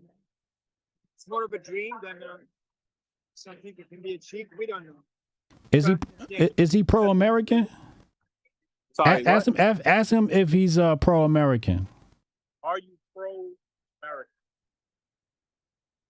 What do you mean by pro-American? What do you mean by pro-American? Are you proud to be an American? Are you proud to be an American? No. No, he's not. Why not? Why not? Sorry, repeat that. Why is he not proud to be an American? Because America is an imperialist country, and I'm against imperialism. Tell him I like him. Say he likes you. Good in. You got anything else for him? Nah, tell him thank you, and let's find some black people. Thank you. All right, so let's move around. Moving around. Let's see. That dude seemed like he know his shit. The dude from South Africa was a bit, yo, Spotless, when you run up on him, just say, yo, I got 300 plus live between YouTube and Rumble. We're going around interviewing people. Do you have any words for the people? Live. You want to take the question? Even if your face not on camera? Good? Got you. Yo, Spotless. Yeah. Don't ask them if they want to be on camera. Ask them, what words do you have for our listeners? Okay. All right. What words do you have for our listeners? We got 300 live right now on YouTube and Rumble. What words do you have for the ears that are listening on our stream now? Got you right now. All right. Bet. We're going to try. We got Spotless live on the ground. Shout out to Spotless, assisting the Grift Report today. On my lunch hour. On his lunch hour, we appreciate this. Somebody said you're live on the Grift Report. That's crazy. The Grift Report is live on the ground right now. This is Washington Square Park. Do you have any words? No? Okay. Spotless. Yeah, so say that again. Say what words? Not what do you have words. What words do you have for our listeners? What words do you have? Yeah, this is sales tactics here, folks. I'm teaching y'all here. Live. Yeah, training live. This facts. But you flip the camera around. That's all I see what's going on. Yo, Spotless. Go into your audios. Go into your audio settings and turn off noise cancellation. Audio settings. Yeah, and turn off App or in the my app. phone In the app. Griff 101. I got you right now. Yes, in sales, we don't ask yes or no questions. We always ask open-ended questions. So it's, do you want to be on camera? Yes or no, right? So you don't want to ask those questions. What you want is open-ended. We have 300 live right now between YouTube and Rumble. What words do you have for the people? And then it's on them. It's incumbent upon them to say, hey, I don't want to be on camera. You know what I'm saying? But we just offering them a space to Griff. Yeah, It's the Griff report. Hold on, I'm trying to find this noise cancellation option. 1 second. Is it in audio settings? If it's not in audio settings, you might not be able to do it. Well, you should be. You might have to. You might have to do it when you're not live. It's probably not going to be. You probably got to do it when you're not live. It's all good. All right, let's try to find some black folks and see what the fuck. Who that black lady right there with the brown sweater? Brown sweater. Right there with the 2 pigtails. That looks like a brown with the big white bag right there in front of you. She's standing next to a white woman. That's not a black lady. Oh, I thought that was a brown person. No. That's a Caucasian. Yeah, no, it's easy. Let's see. All right. It's kind. Here go a brother right there. There's a brother right there on your left. On your left, there's a brother with dreadlocks. Excuse me. How you doing? We got 300 viewers live on YouTube and Rumble. What are your words that you want to say about this protest? You don't have any words? You just here for support. All right. How about you? No? Any words? He said he just here for support. Yeah, he just here for support. They got niggas shook. So Spyless, next time keep pressing his ass. Like you know what I mean? Just riff off that. Be like, yo, support who? Like who you want to support? Why you want to support them? You know what I'm saying? Let me know if the noise is too loud right now. No, you got noise cancellation on, so we're good. Okay, all right. I'm gonna move through the crowd real quick. Nah, Rumble's still there. Rumble's still up. Rumble's still live. Rumble's still live. You got to refresh the app. Refresh the app. No, not you. I'm talking to the audience. Said white chicks protest everything. So look at the demographics out there.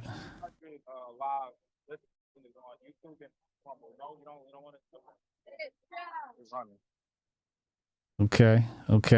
You're gonna run into a lot of apprehension. You gotta run into a lot of apprehension. Let me find a brother. You gotta find somebody that got the grift on their face. Yeah. Somebody that just can't wait. You know what I mean? Look at that sister right there. You know what I mean? Right? You see it right there with the afro? What? You might have to lie and be like, yo, we got solidarity with Palestine. We're live right now with 300. You might have to lie. Tell her we with Palestine so they feel comfortable. We all live? I got you. Tell them we with the Palestinian struggle. Tell her we support Palestine and we got 300 live. You know what I'm saying? And what words does she have for our audience? We stand with the people of Palestine. This is some undercover grifting we got going on right here. 300 live listeners and viewers right now on YouTube. What words do you have to say about what is going on here today and why? The revolution is love. The revolution is love. The revolution is love. The revolution is love? It said the revolution is love. I like that. So what's his background? Is he black? Is he Puerto Rican? What is he? What is your background? What is your background? Can I ask you that? Yeah, I'm African American and Native American. You heard that? Yeah. African American and Native? Happening now in Palestine happened to my ancestors. So I'm standing up because I wish people would stand up. So you always have to fight for what is right. And it's like right now we have to fight for peace. It's not a fight, it's a standing up, standing together. But the thing is, when police and authorities come on with guns, it changes. They're scared. Scared they do things like that can be scary. You know, so I hope we can keep it peaceful. But Are you a student at Are you a student at NYU or? I'm at Gallatin at NYU. So he is a student. Ask him if he's seen any violence or, Violence other than when the police showed up last night in response. The media is reporting and saying that they're not letting Jewish kids into the courtyards or whatever. Is that true? What's that? The media has been reporting that they haven't been letting Jewish kids into the courtyard. Is that true? Have you seen anything like that? A Jewish sister who spoke about what's going on. There are Jewish people in this crowd. Interfaith movement. It's an interfaith movement. It's an interfaith movement. Okay. So he said Jews can move about freely? Yes. Yeah, there's Jewish people in this crowd. Yeah. I've seen several. We have professors here. Interesting. So last night, ask him if he was at the encampment last night. Were you at the encampment last night? The tents and all of that? What was that like? It was powerful. It was nice to see so many people from different backgrounds standing together under a common cause, the idea of liberty and together. Like, it's like we have history. We have all the history at our back. And it's like, we have an opportunity, we're shaping what the future will be. And it's like, to see everyone standing together courageously, like, despite the army around us, it's like, it's biblical. It's like, you know, like, what's going on. And it takes courage, and people need to be courageous. Like, it's not time to sit back and do nothing and be afraid. Like, that's being a slave, honestly. Did he see any so there was no violence? They said last night at the NYU encampment it was violence. You know, Jews were being attacked or people were being attacked. People weren't being let in. None of that's true. So is it totally untrue that there was no violence at the encampment? There was no clashes with Jews not being able to get in or whatever at the encampment last night. Like when it was completely peaceful until the police came. Then it started getting chaotic. I didn't see any violence other than the police, like pulling people and attacking them, pulling them out. So the violence I saw was coming from the police. Did ask me if he had any run-ins with the police? Did they choke you or anything? They took one of my friends, and like I stepped outside the precinct last night. A bunch of NYU students, because there were over 100 professors and students. One police plaza. I was there. I got arrested. Wow. Yeah. You got arrested. Who was that? Last night in jail. Would you mind being on camera? Yeah. What's your affiliation? We pro-Palestine. We stand with the people of Palestine. Stand with the people of Palestine. We got 300 viewers live on YouTube right now. I make my own bread and I bring it to protest. You just handing it out with your hands like that? What the hell? You said what? So she was arrested last night? What's up? So you were arrested last night? I was arrested last night. What led to it? Tell us about that experience. There was a circle that was formed within the encampment, and then surrounding the circle, we linked arms to protect those in the encampment. We were chanting, we were saying NYPD back off, we were saying students stand our ground. The NYPD came in and riot gear. They broke up our circle. They immediately put me and my friends in handcuffs, and we were escorted to the police van, where we then spent the next 9 hours in police custody. We were not released until about 7:30 this morning, and we were arrested at 9:30 last night. Wow. Oh my God. And what was the charge? What was the charge? I was not charged. My arresting officer did not show up to the precinct. Oh. Zip ties or handcuffs? Oh yeah, zip ties. Zip ties. They were real bad. 5 hours in zip ties. 5 hours in zip ties. Oh my God. Is she okay? What time did this happen? This was about 9:30, 9:40. Can we ask about the significance of the mask? What is the significance of the mask? The mask is mostly to protect others from COVID. We're still living in a pandemic, even though many people have moved on. It's always good to practice safe social distancing and safe procedures, especially when you're in a crowd of people. You don't know who's immunocompromised. You don't know what history people have with their health. It's also just good protest practice to have a face covering. Got you. You heard that? Anything else? What's her name? Would you mind giving a name? One name, first name. My name's Elsa. Elsa. Is she Jewish? Are you Jewish? I'm not Jewish, no. Okay. But I stand here in solidarity with my Jewish friends who can't be here today. Oh wow. Tell Elsa thank you very much, man. Tell them thank you very much. This is the Grift Report. This is the Grift Report. Thank you very much. Thank you. Thank you very much. Thank you. All right. How I'm doing, Hotep. I got a job. Tell me. Let me know how I'm doing. You doing great. If you got to go back to work, you could go ahead and go back to work, bro. That was great right there. Who that brother right there on your left? You said what? Who that brother you just passed? I got 300 live views pro Palestine. Oh, I'm good. Good? Yeah. Anybody want to? Okay.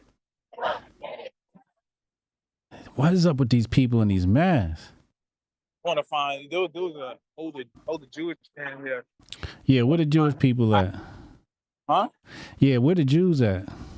Yeah, I said I'm gonna find him. Cause I asked him if he wanted to speak on camera. He said yes. Oh. But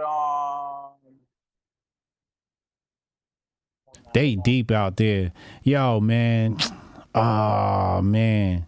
Bro, he was walking around with his sign book. Back in the day, we'd have had the Palestine shirts printed up. Yo, word is born. I'm telling you right now, that we'd have been out there. This is back when we was hungry. We'd have been out there with the Palestine shirts, man, the different designs and shit, right on the front, and would have just been selling them. T-shirts would sell, pro-Palestine, from the river to the sea. Then we'd have had another box for pro-Israel people. We'd have ran over to the pro-Israel side. Said, you know what I'm saying? Build the wall. That's how it would have been, man. When I was 20, this is how we was moving, man. You had to get that money. I know there's a counter protest somewhere. I want to go. That's where I want to be. The counter protest. Let's see what the counter protest is. We gonna lie to the counter protest and tell them motherfuckers we with them. No, there's no counter protest. And I have 300 live viewers. Would you have any words about? No. Yeah. I'd have been hustling. Yes, Meta Step. White shirts, redacted down to the socks. Facts. Grift is supreme. You feel me? I'd have been selling masks. Y'all need some masks, man? Social distance.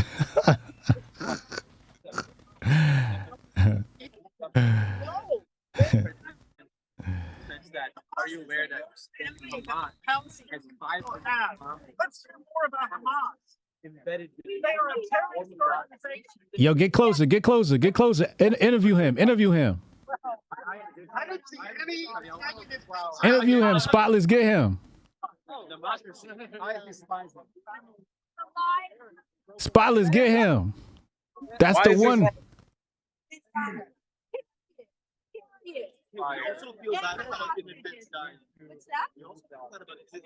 We got to get Spotless a mic. What is your problem with this protest, if any? Would you like to articulate? Well, I don't see any mention of Hamas. And I think Hamas is not active in the interests of the Palestinian people. Byproduct of U.S. Question? weapons. I know. Exactly. We are pending for this.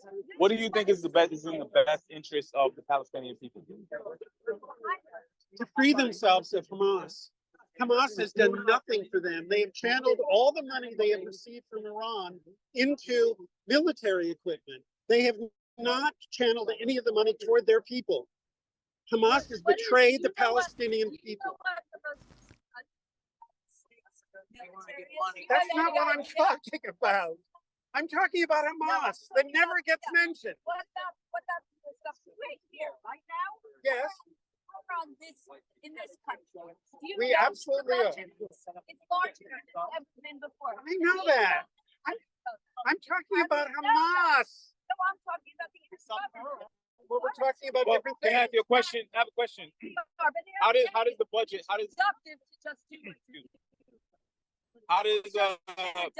does America's military budget help the Palestinian people? What does it have to do? Doesn't. All right, so It's killing them. what do you think is in the best interest of the Palestinian people? The best interest of the Palestinian people is for their own state. Yes, exactly. To be allowed How- to live, to be fed. How is that to, starve to death? how is that to be achieved right now? Like, where do you see, like, how do you see it happening right now? By us protesting against our own government for funding a genocide. Yeah, we can't get health care. Let me see her sign. Repeat that. You got headphones in, Spotless? You have a response to what she said. She said, what's in the best interest of the Palestinian people is for these students and faculty, whoever, to protest here against against America funding what they call a genocide. Do you have a response to that? No, it's a stupid argument. Okay, why? Palestinians retaliate against Hamas and then free the hostages, find the hostages, show good faith, get the hostages back. Israel pulls out. When you say the Palestinians, who? Right? The non-Hamas, the Non- majority. Do you think they have the capacity to make any type of moves on behalf of in their current state? They probably don't, but it's only getting worse. So at some point they have to do something. That's a good question. What would they want? Who speaks on behalf of the Palestinians? You say Hamas. Or NYU students, 21-year-olds who live in Hebrew paradise? Hey, ask him. Hey, didn't Israel create Hamas? Didn't Israel create Hamas? What? Didn't Israel Oh, there's create someone. Hamas? Yeah. Answering? Okay. Sorry. Didn't Israel create Hamas? That's the question. Oh, did it? Well, I'm asking the question. Oh, well, okay. Then, did the U.S. create Al Qaeda? Yeah. Okay. Why You got a question? Why would they want to create a Hamas? How does that benefit Israel? No, it's a question. You got a question? No. I just wanted to hear him speak and respond to that. So that's his response is with a question. Do you think this is pointless? What? Do you think this is pointless? No. These people deserve to live just like everyone else. Of course, but it's one big belief, one big two. It's terrible. Why do you disagree with him? I just don't support terrorism. I support the Palestinians, but I don't support terrorism. I think it's Also, they were kind of trying to kill Israel. They They were. Yesterday they were screaming the only solution is the final solution. That's what they said? What's the final solution? He said they were chanting the only solution is the final solution, and that's like a trope from like Nazi Germany, right? Are you guys Israeli? Yeah. How about you? No, you American? Are you Jewish? American, born in America. Tell him shalom. Sorry, say that. Say it again. What do Palestinians want? What do the Palestinians want? I think it's just existence. I don't Do they know. want water? I think they want everything that everyone else wants. Yeah, of course. You know that Israel, we built a water infrastructure, electricity, farmland. We built all this stuff for them. They have permits to come and work inside of Israel land. We've built all this stuff to them. And you know where all the water infrastructure is now? Where is it? Back in Israel. as scrap metal because it was turned into rockets. Every single rocket that was shot into Israel has Israeli tags on them because we build with this pipes. We built the water infrastructure, we built electricity, we built the farming lands. A confusing thing to me is, I guess, Hamas is like the political structure over is the Palestinians, correct? Now, when were they elected? How long ago was it? 20 years? 2007. So, would you say they have a capacity to remove Hamas?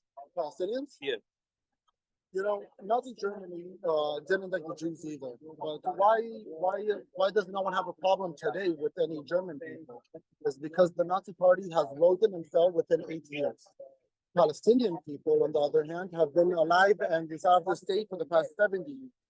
It was generation after generation of teaching their kids, hey, these are the bad guys, these are the only bad guys, and therefore we need to do what we need to do. You want us to take down the wall between Israel and Gaza? Well, shit, the wall was up and you saw what happened. My question is, what capacity, though, does the Palestinian people, I'll say, before this whole, before October 7th, what capacity would they have to remove Hamas if, let's say, Hamas are terrorist organization? But this is America. So if we operate under the premise that Hamas is a terrorist organization at its core, right? And therefore, how can we ever look at Israel and say that these are the bad guys? No war. Every single war that has ever been in history has never been between two free states. It's been a police state versus a democratic state, or two police states against one another. Right now, there's a democratic state where there's protests happening. There's protests in Israel happening for pro-Palestinians because this is not right. By any means, a lot of people are dying. We just want our hostages back. Why is this never on the table? Why are they still refusing to give us our hostages? What do they want? More money? People need to be like in Gaza or here. I need to be killed.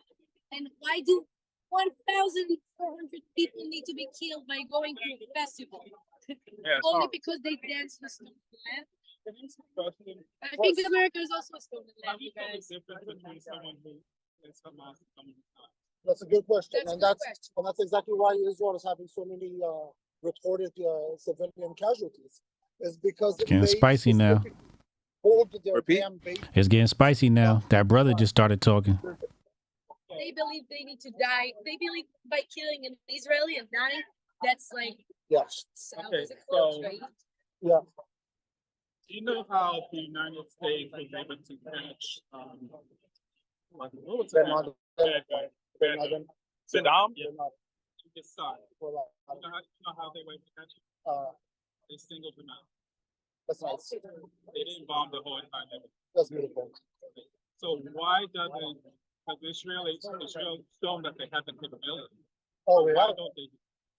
That's a good question. Oh, I didn't see this capability ever taking place, so I'm not sure what to tell you about this. Let me ask it again.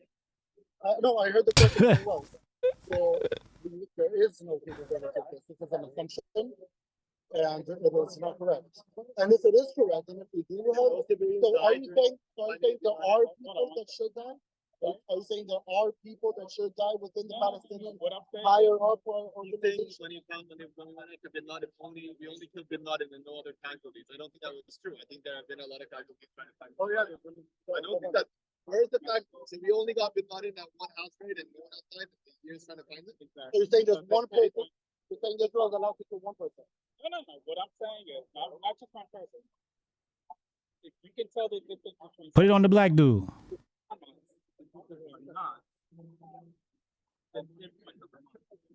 Yeah, it's a repair. That's all I'm saying. I have a question. However, there's a bunch of tunnels. All the tunnels are underneath schools and hospitals. We have raided. I know he did not just bring up tunnels. He should be the last one bringing up tunnels. We're always finding more and bigger ones and deeper ones. So my question is, why don't you find it? Because you spend all these years looking for them. Okay, yeah, repair. So let's fund Israel some more. It's a repair. Let's fund Israel some more, so we can find them better, or we at least pinpoint the 10 people. Okay, so we're done. No, I think they got enough funding. So what I'm saying is, we have the capability to do the IO standpoint, rather than taking up the whole. That's all I'm saying. I'm just trying to figure it out. What is your knowledge of, and what is your feeling of speaking of tactics, the artificial intelligence targeting system? I forgot the name of it. No, not Iron Dome. I think it's a Lavender. Is that the name of it? Yeah. You familiar with this? Yeah, I know you're talking about. I can't remember the name of it though. Right, I think it's called Lavender. It's a item. No, do you have any knowledge of it? No, I'm not asking you to answer for it. Just saying, what's your thought of it? Do you have any thought of it? Okay, sorry. You guys know enough about it? So the black, ask the black dude. How it works. Ask the black dude why. Ask the black dude why he don't think Israel deserves more funding. Wait. Why don't you believe? I don't believe in religion. So I'm not the one. Why do you believe Israel doesn't need any more funding at all? All religions. What are we chanting for right now? I just came to talk to business. I saw this. Yeah, We can't see his face. What do they want? Okay. What do they want? Well, I think they want a lot of things. I can't speak for them. I don't know. But why do you believe Israel doesn't deserve any more funding? If you deserve it. I can't hear him. Get closer. He said if you get $3 billion a year, that's what he said. You have a question? Yeah, I want to ask him, what do they want? He's asking you, what do you think the Palestinian supporters, or what we gotta, who are you talking about? Students here or anyone, the Palestinian people, Hamas, the students at NYU. Tell him I said the Palestinians are one of the last groups of people to be colonized. He said the Palestinians are one of the. Any answer is acceptable. His answer is the Palestinians are one of the last groups of people to be colonized. Okay. So what do they want? So you. But does he acknowledge that they have been colonized? He said, okay. His question is, do you acknowledge that is the case? They're being colonized. They're being colonized.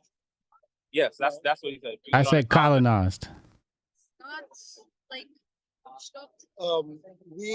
I don't know what they want. I still don't know what they want. No. Is Israel colonizing the region? Yeah, for sure. It should be. The two-state solutions have been on the table since 1948. It has been refused by the Palestinian people 6 times up to date. Now, let me ask you this.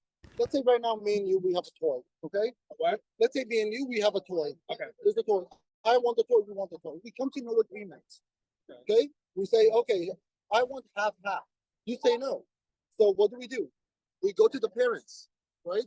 We go to the parents and tell them, hey, we want this toy. And you say, we also want this toy. The parents say, okay, here's the split. This is how we're going to split it from now on. One side said yes, the other side said no. And they decided to go to war because of this. They went to war against us and lost. 6 countries against a newly founded Israel in 1948. We have just come off the boat from the Holocaust. Just 6 countries, all against Israel, all at once. 1948, the first time, what countries? Syria, Lebanon, Jordan, Egypt, Iraq, Iran, Afghanistan. That was the first one. The second one, 0. Israel alone. Yes, I'm sure about this. We have received. Okay. We have received there you go. help, but help doesn't come without a cost. Okay. No one's giving out free lunches. What does that cost? We have sold. Name the countries that have helped us in the first war. There you are. In the first war, we have bought the leftovers that Britain has refused to take back from Israel back to Britain. That's all we have used for the first war. The second war, 1967, 0 help from anyone. We are still. Yes, I'm sure about this. And you can search it. He's not wrong. He's leaving some parts out, but he's not wrong. You say what? The British controlled that territory. Another war. Around what time? Before the establishment of Israel. Right before the establishment, Israel was created by the British. First right refusal on Israel. So any That's the parents he was talking about. They went and asked the parents. Now, if you say that's a bad thing, okay. In your scenario, who's the parents? That would be the British. No, back in the 40s, the United Nations. Wasn't the United Nations pretty new? It was pretty new, but it was still It was called the League of Nations. It wasn't called the UN yet. Who policed the region prior to? And it was the British. What? Who would you say policed the region of Israel prior to? Okay, let's go. Yeah, prior to Israeli statehood. Israel 1948. Pre-1948 was the British mandate since around in 1908. Pre-1908 was the Ottoman Empire. Before I'm sorry, not back to Ottoman Empire. I'm saying he said it. He said it. He said British. He said it. The British. He said British. Oh, he said British. How did the British end up leaving? Ask him how the British Ask him how the British ended up leaving. How did the British end up leaving? How did the British end up leaving? How and why? How and why? Losing the war. World War II took a huge hit on them. They couldn't control the lands that they were controlling. In exchange for them leaving, and instead of continuing to pour in money into a land where they don't have money anymore because they just finished World War II and London is in ruin. Okay, because Nazi bombers, yeah. London's ruin. Instead of pouring money into a land that they no longer have strategic value for, they have received a purchase fund from the state. They have received money and resources and mutual agreements in exchange for this. Ask him if the Zionists ever attacked the British. Have the Zionists ever attacked British? Yeah, we have. When? You think it's justifiable or no? Ask him when. Ask him when. Tell you exactly why. We were escaping World War II. We were running down into Israel. We had three groups: the Lehi, the Palmach, and the Ganah. Okay, he telling it. We wanted to live there. They didn't allow us to live there. They wanted the Israeli people to pay taxes that we did not have the taxes to pay. So yes, we attacked the British. They didn't want you to live there? We didn't want to live there. Why? We didn't attack the British. We have defended against the British. And the attacks weren't major because the British attacks weren't major. And by the way, while we were fighting this, alongside us were the Arabic people. We were fighting side by side. We were friends all throughout. Until came 1948. We wanted to create a two-state solution. The popular vote in Israel of the Arabs that were living in Israel was pro doing this two-state solution. The Jews and the Arabs, we both wanted it. Who didn't want it was Qatar, Saudi Arabia, Iran, Iraq. I want to stay, but I gotta go. Go back to work, Spotless. Great work, sir. Escalate the situation between us. Why did Hamas attack on October 7th? Was it to conquer Israel? Do you think 1,000 troops will conquer Israel? No. What I heard. They have done this. I'm sorry to cut you off, but they have done this for one reason: was to create as much chaos as possible in order so Israel is forced to retaliate. In order for exactly this will happen, okay? And then the popular vote in Qatar, Iran, Iraq, Saudi Arabia, which we were on the verge of creating peace with Saudi Arabia. We still are. And we're still going for it. And it's still happening. And they wanted to stop this. And it's in their charter. They specifically say that this was the goal of October 7th. And they have succeeded beautifully. So would you say that Hamas is fighting a public relations war? Oh yeah, and winning. So you would say Israel is losing that public relations war? 100%. How would you say that Israel can turn the tide on that public relations? Can turn the tide on this? Yeah. Do you know the rule called first mover's advantage? Explain. Okay, so let's say right now it's me and you, right? There's 2 piles of gold. One pile of gold has 10 pieces, the other one has 5. Okay. Now you go first. You get to choose your pile of gold. You obviously go ahead for the 10. Yeah. Now it's my turn. Now what do I do? Do I settle for the 5, or do I attack you and try to reach the 10? Okay. First mover's advantage. Right. First mover's advantage was Hamas. If we enter the public opinion war,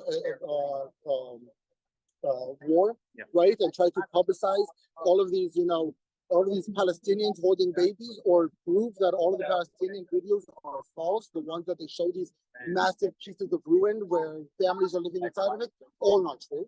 Okay, not all are true. Yes, there's a lot of displacement. Yes, there's a lot of ruin, but they have exaggerated this. If we enter this war, we automatically lost because propaganda.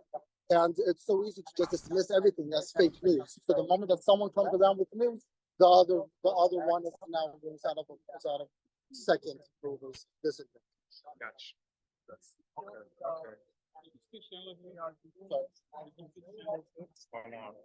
I gotta run. I gotta head back to the office and finish up. This was good. Oh, Spotless, you're amazing, bro. Shout out to Spotless, on the ground, boots on the ground, live reporting for the Grift Report.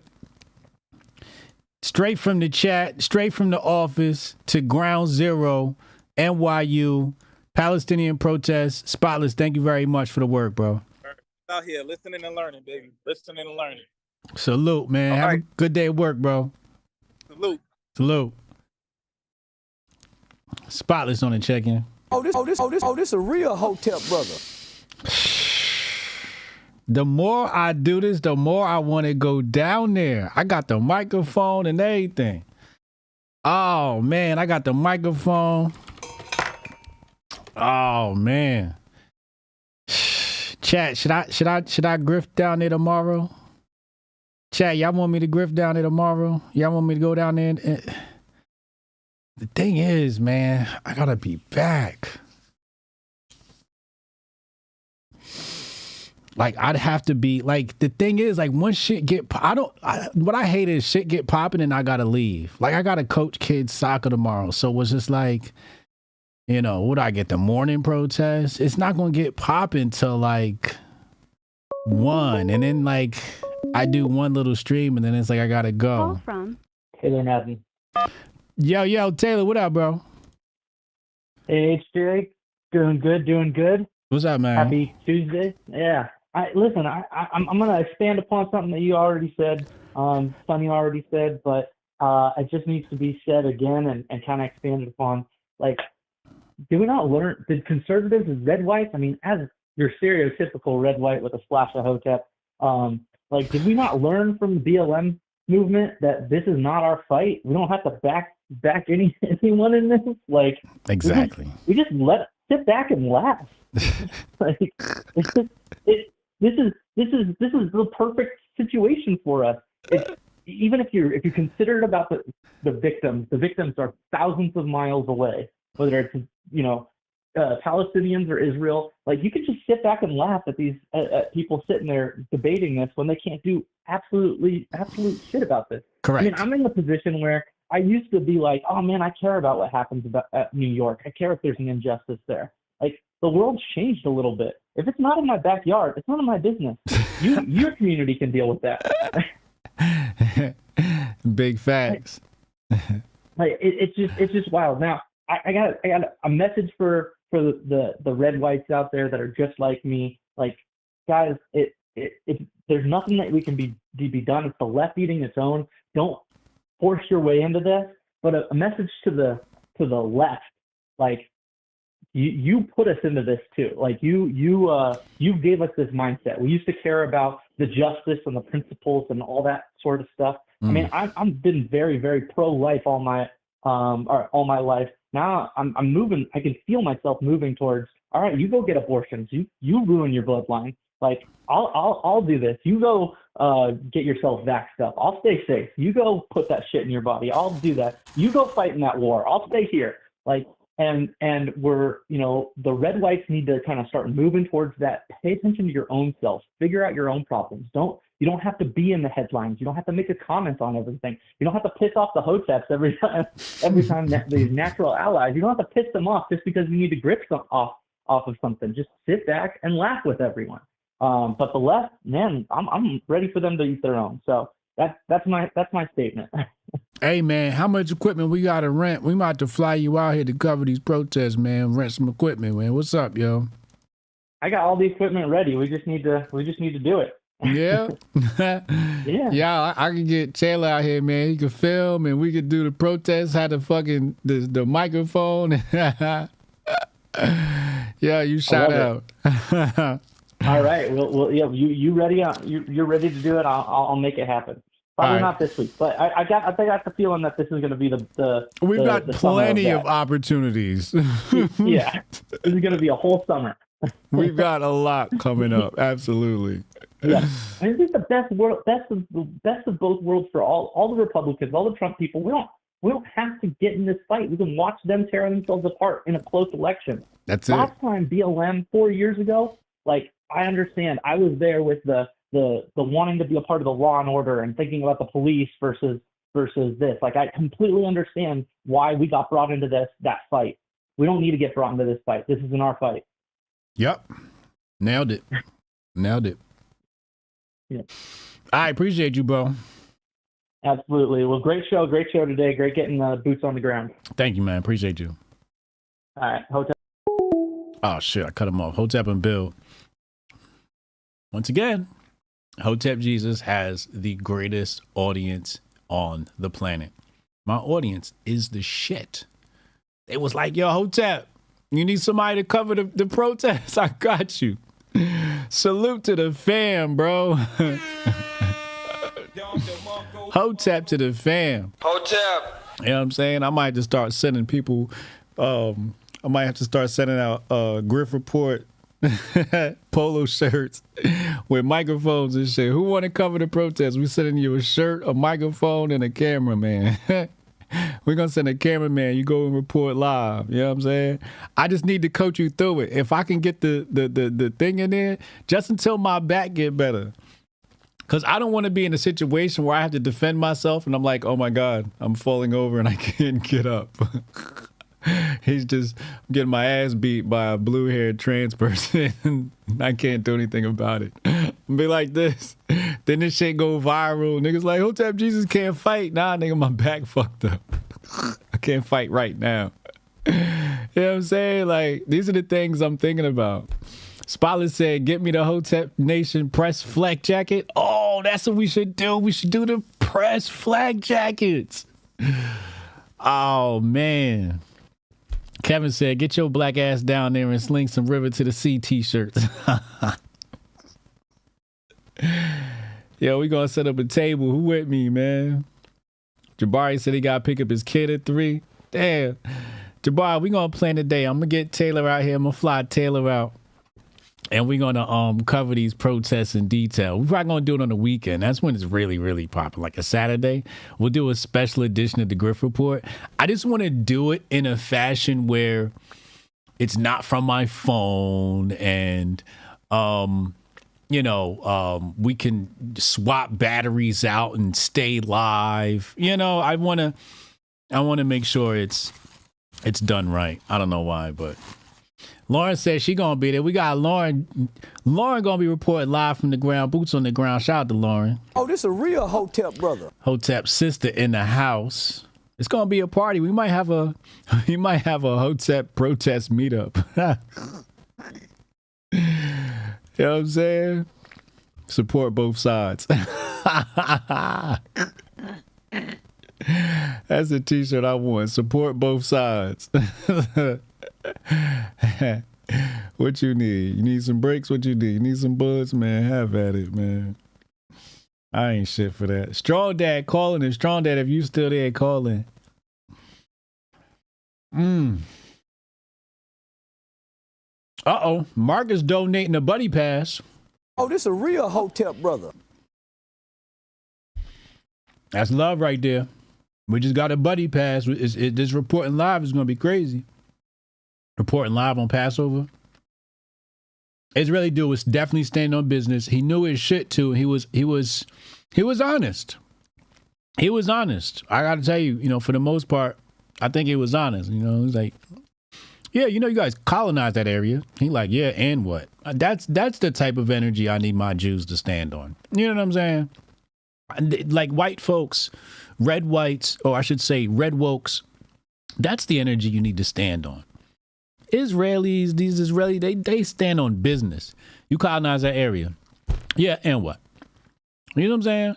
You tell the red wokes, hey, white people colonized this area and took it from. They don't say yeah and what. I mean, some of the real ones do, but some of you say, oh my God, like, why are you making me responsible for that? And it's just like, come on, bro. Just call a spade a spade. Strong Dad, what's up, bro? What up? What up, man? No much. Hanging in there. What's happening? What you got for us today? How's your back doing? I didn't catch what happened. It was all right.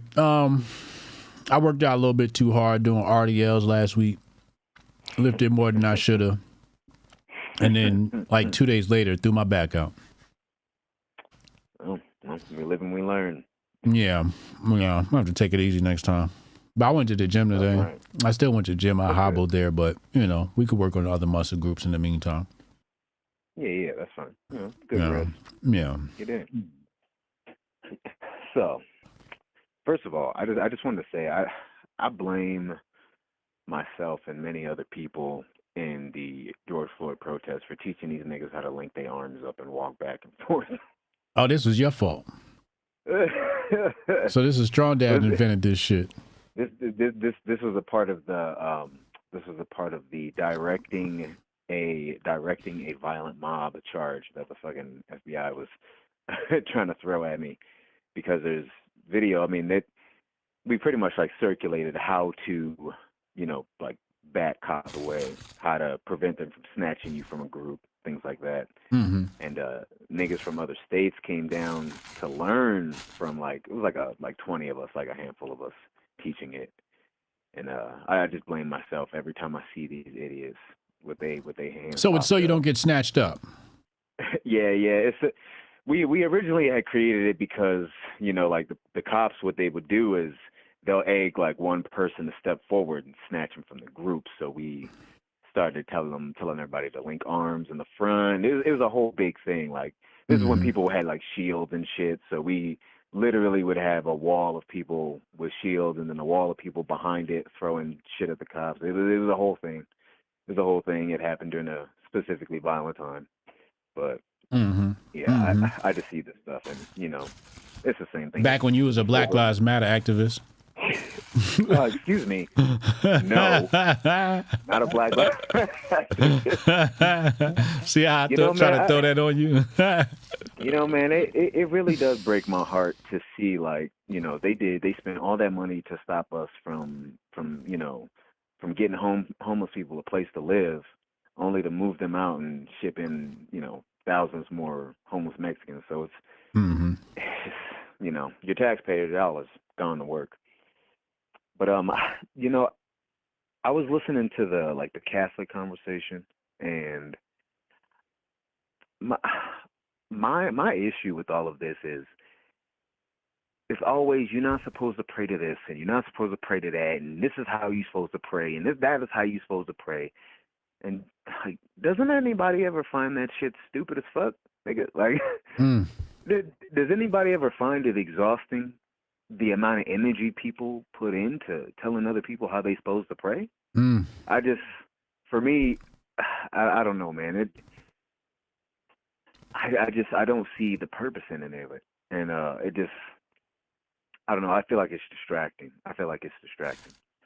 And I just wanted to lament that. Really, that's is all. I just feel like people shouldn't even be. Like, it doesn't fucking matter, man. It doesn't matter. Just say some good shit. You know what I'm saying? And live your life. Like, why does it? If a nigga says I pray to Mary, who the fuck cares? You know what I'm saying? Like, I don't know. Maybe I'm way wrong on that, but sometimes I just feel like Shaka Amos whenever I hear people talk about who you should pray to and who you shouldn't. Well, it's two different energies. One is an intellectual energy. Another one is a more philosophical energy, right? And that's really what you're carrying, is a philosophical energy. And it's other people that are like into the intellectual energy, where they're saying, you're claiming this, but that's wrong. Okay, you know what I'm saying? And I get that. So both of them are valid points. You're not off. You're just in a different lane. Yeah, it's just all lame to me, man. Yeah. I just wish people could just be good. That's all I care about. But really, I just wanted to know what happened to your back, to be honest, because I missed the last couple shows. Oh, no, I appreciate it. Yeah, I'm still nursing. my back. Today's my day off, so I'm gonna go lay down and just really like work on my back today and stretch and stretch and stretch. But it's getting better. Today I feel better than yesterday. And you heard it going too heavy on RDLs? What are the RDLs again? So RDL, Romanian deadlift. That's what that's it. yeah. That them. I was doing them shits. Fuck my whole back up. You know what I'm saying? Trying to be big boss. Good? My form was straight. You know what I'm saying? It's just that I have a back problem that I haven't resolved, and I'm using the gym to sort of resolve that. What's your hip mobility like? I got to work on that too. All of that I got to work on. You know what I'm saying? Okay. All right. So I've been at the drawing board trying to figure out how to disseminate this information for hip mobility. Write one of them up or create a video or something. Like, I need that. That's important. Yeah, because that's most of your back problems. Fix your hips and sometimes and then that goes away. Okay. Yeah, but the thing is, it really was my fault because I had been laying in bed too long. We had a game that day. Too, so you're sitting down a lot. Yeah. And when you combine that, I'm supposed to get up and stretch every day, and that was the day I did not get up and stretch.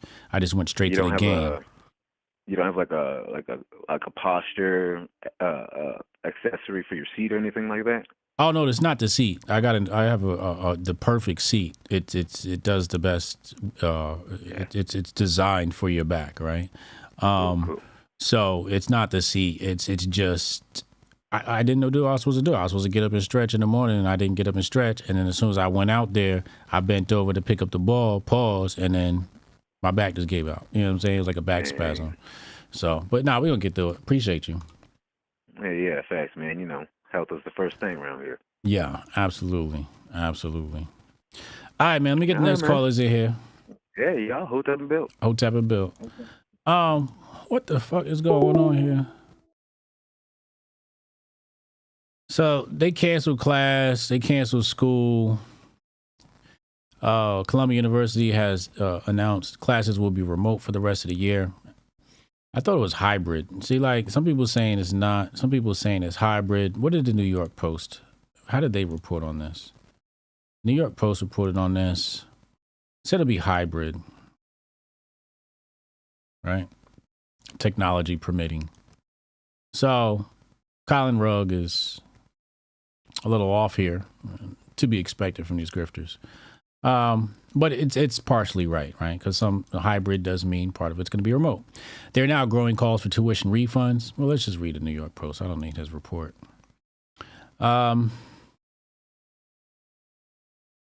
Columbia University has announced that classes at its main campus will be held remotely for the final weeks of the semester, as critics blast the weak administration for allowing anti-Israel protesters to shut down the college, in essence, and called on parents to seek tuition refunds.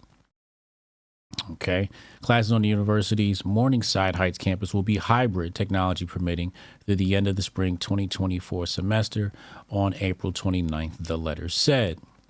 Faculty without the means to provide hybrid classes were urged to consider the fully remote option and to provide other accommodations liberally in the final days of the semester. Safety is our highest priority as we strive to support our students' learning and all the required academic operations. Yeah, it's definitely not safe on campus. It's the summer of love. It's the summer of love all over again, and the last thing you want is to see your child going to this school. You know what I'm saying? You not want to see your child. And I know they're, young adults and they're in college, but I got a kid in college now. And I would have to call her back if I saw this. It's like, hey, you ain't going to class. Bring your ass home. You know what I'm saying? So I know, what we going through. Look at this. Ain't going to no classes, no nothing. Got the cuffers on. Got their mask on. Y'all. So remember when the TANS unit, what's the TANS unit? And there was another comment, but Spotless ran down on one lady and he asked her about the mask. I think her name was Elsa. And Elsa was saying, well, we have to recognize people with their mask. I wish we could like rewind it and bring that part up. Hold on. I think I can actually. I'm about to bring up Elsa. Y'all remember Elsa? Hold on. I'm about to bring Elsa on the screen. Here we go. I got Elsa on the screen right here. Hold on. Hotep, you're a genius. HotepJesus.com. Let's do Elsa like this. Y'all remember Elsa? This is an exception. I'm fucking Griftceptioning myself. This is amazing. So this was Elsa. Everybody remember Elsa? Let's go to the tape. There was a circle that was formed within the encampment, and then surrounding the circle, we linked arms to protect those in the encampment. We were chanting, we were saying NYPD back off, we were saying students stand our ground. The NYPD came in. She can't even breathe. You see the mask going in and out and shit? She can't even breathe through that thing.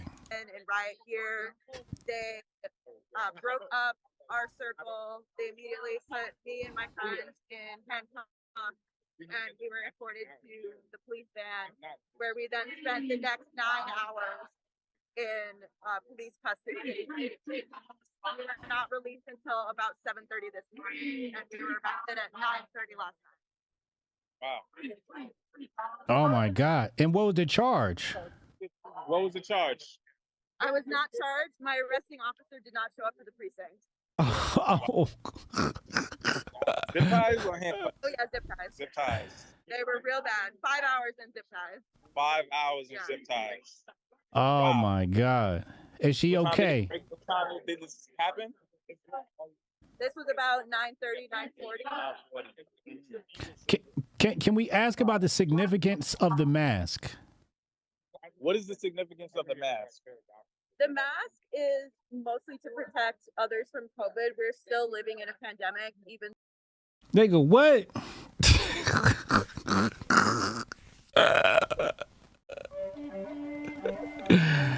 She said we're still living in a pandemic, yo. What the fuck is going on? Yo. Though many people have moved on, it's always good to practice safe social distancing and safe procedures. Safe social distancing. Safe. Now watch this. Especially when you're in a crowd of people, you don't know who's immunocompromised. You don't know what history people have with their health. It's also just good protest practice to have a face covering. Got you. You heard that? Anything else? What's her name? Would you mind giving a name? One name, first name. My name's Elsa. Elsa. Is she Jewish? Are you Jewish? I'm not Jewish, no. Okay. But I stand here in solidarity with my Jewish friends who can't be here today. It's like she rehearsed this shit. Tell Elsa, thank you very much, man. Tell them thank you very much. This is the Grift Report. This is the Grift Report. Thank you very much. Thank you. Thank you very much. Thank you. Spotless is way too kind to these people. He's way too polite. What's your name? I'm running down on this. What's your name? What you doing here? Now hold up. We got to get the right part with Elsa. I'd have been hustling. I like to articulate. Oh, that's what I want to. Where's Elsa? Hold on. Yo. I'm doing Hotep. This is the Grift Report. Thank you very much. All right. Would you mind giving a name? One name.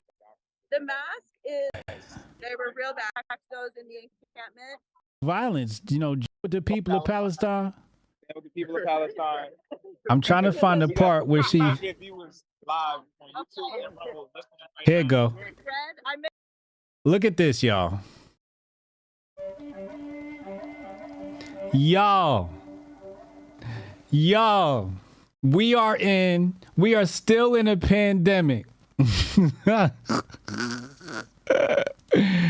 Fam, she said we are still in a pandemic. She got a mask on and she handing out bread like this.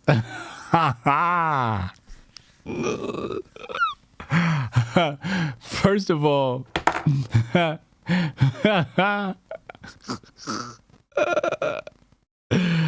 She said this ain't her first rodeo.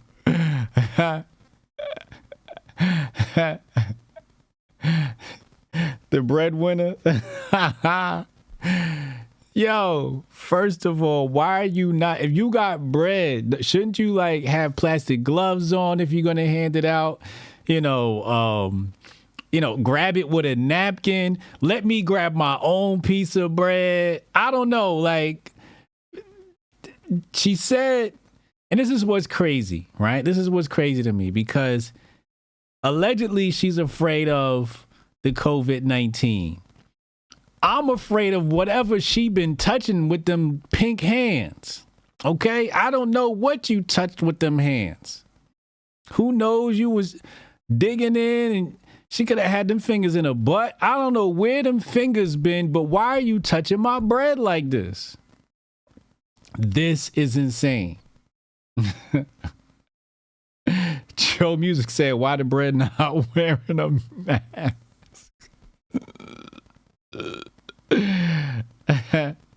Justine Ellison said, I'll pass. What is going on? This was the highlight of the entire episode that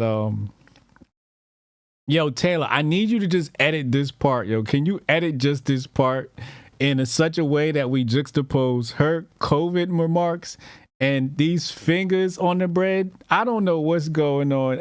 Goldstein said I gotta edit and post this. I don't know how to do all that shit. I need somebody to like splice this section together some way, somehow, and ask the internet what the fuck is going on. He said her nails look clean. Her nails do look clean. Her nails do look clean. However, fam, hands transmit more viruses and bacteria than does respiration. Yes. You're not touching on my bread like Airway Steven said that bread is triple vaxxed.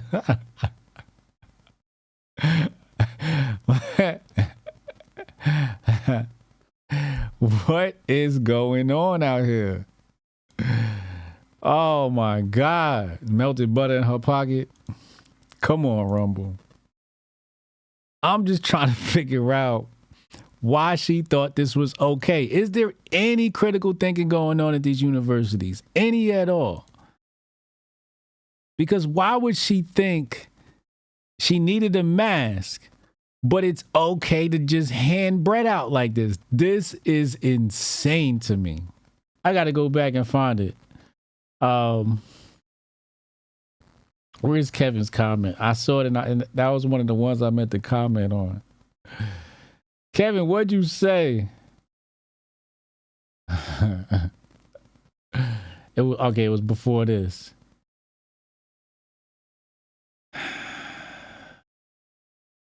I think.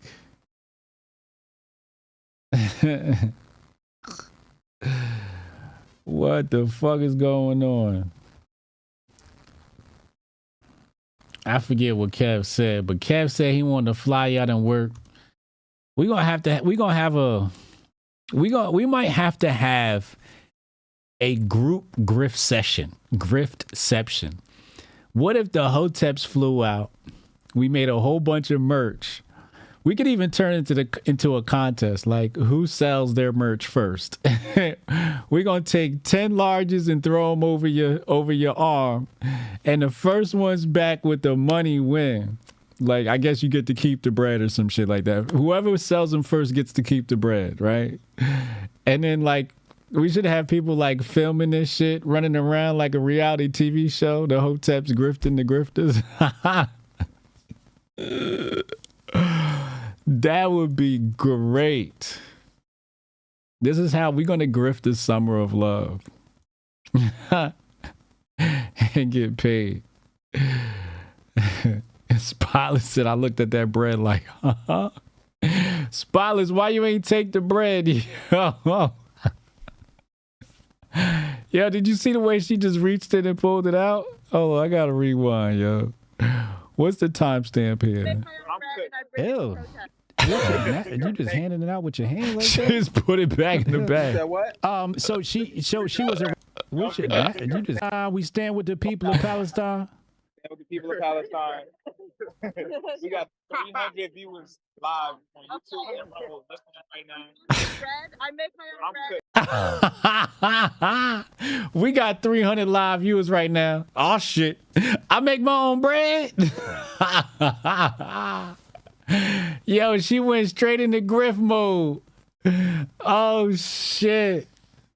This is crazy. She just went in and grabbed the piece of bread. I make bread. This is insane. I make bread. She didn't say I bake bread. She said I make bread. I gotta see that again. I'm sorry, y'all. You know I'm retarded. I gotta see that again. This is hilarious. As soon as we left my G over here. I was there. I got arrested. Wow. Yeah. You got arrested? Who is that? Would you mind being on camera? Yeah, what's your affiliation? We pro-Palestine. We stand with the people of I ain't shit for that, by the way. I ain't shit for that, by the way. Telling these people we pro-Palestine. Yo, listen, man. Saul Alinsky, he tell you, man, the ends justify the means. Candace said she ain't even ziplock it. No ziplock, no tinfoil, saran wrap. Just raw dogging the bread with a mask on?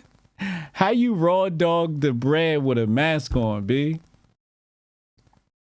That's all I want to know. How do you raw dog the bread? Palestine? She grabbed that shit like a baseball. With the people of Palestine. We got 300 viewers live on YouTube and Rumble listening right now.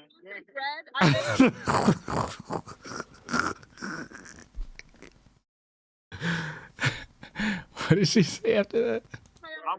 Ew. You just handing it out with your hands like that?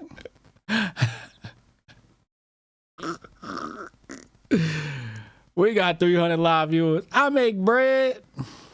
I'm sorry, y'all. This is hilarious. Grift bag full of bread.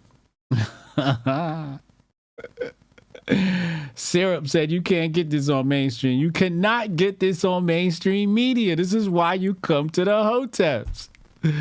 This is exactly why. You will never get this from mainstream media. This is the real takes.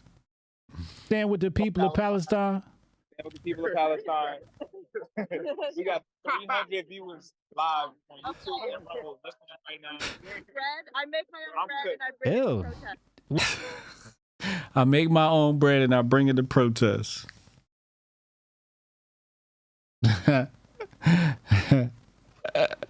She said that bread dry as hell.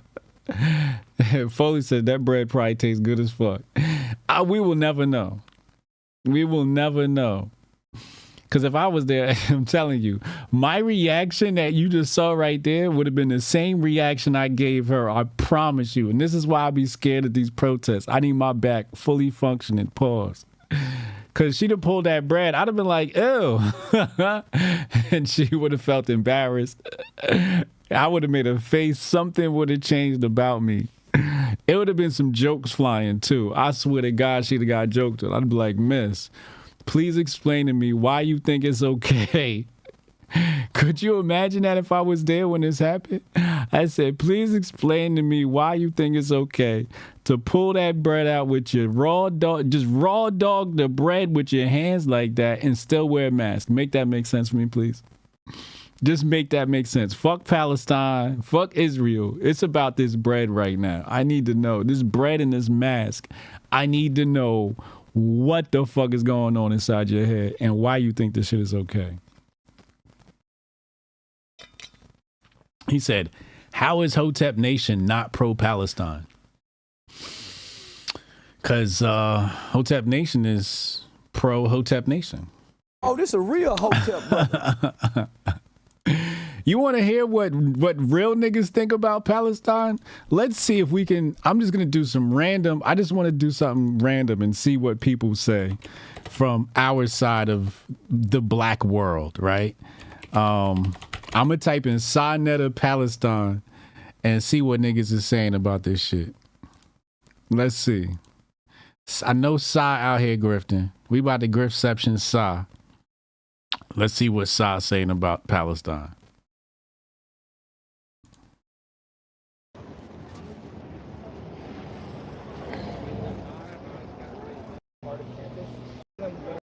Because Jews control America, and because Jews control, not only the Jews control America, Britain, France, Germany, Jewish money. Oh all shit. the Hold on, I gotta keep my channel.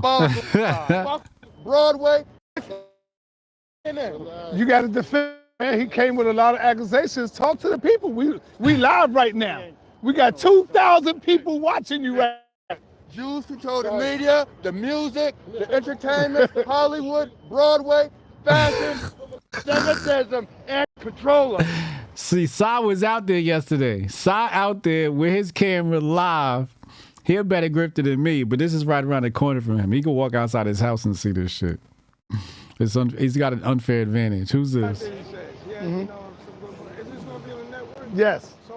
Hey, come on, man. I know you want to counter that with Same thing because they'll be called anti-Semitic. I agree. Google this. Motherfucker. And then the tiny minority. Their vote is meaningless. They're so small. You know. All right, so he was out there grifting. Here we go. Let's see what Tazariak says. Let's go. I think he's gonna say something. Well, my question is just: we see you guys rocking the 6-pointed star and everything, and a layman's interpretation might be to think that you have issues with Jewish people. Or how do you feel about Jews in general and like the Jewish state of Israel? Jews in general, or the Jewish man, we look at him as the imposter. He's not the original Jewish man. He's not the only way we can identify who the children of Israel are is to go to the book about the Israelites, which is the Bible. So if you go to the Bible, they don't match the people of the book. The Jewish state became a Jewish state in 1947 after World War II, when they just divided Palestine, which is why they're at war right now. They just divided Palestine and by force created an Israeli state. But that's not their land. I believe there was an Egyptian prime minister that said the Jews left black and came back white. Nobody believes that they're the people. Helen Thomas, one of the secretaries for the White House, when they asked her what does she think about the conflict, she says, well, they should go back home. And the reporter's laughing. Is like, what do you mean by that? She said, well, they're from Germany, they're from Poland. They should go back home. They fired her later that day because she told the truth. So they're just not the children of the book. They're the imposters of the book. That's how we look at them. Why is it that whenever black people claim their Jewish heritage, they say that is anti-Semitic? We always hear that trope. Anti-Semitic is a weird term because biblically speaking, Shem. This is November 5th, 2023. Where's the part about Palestine?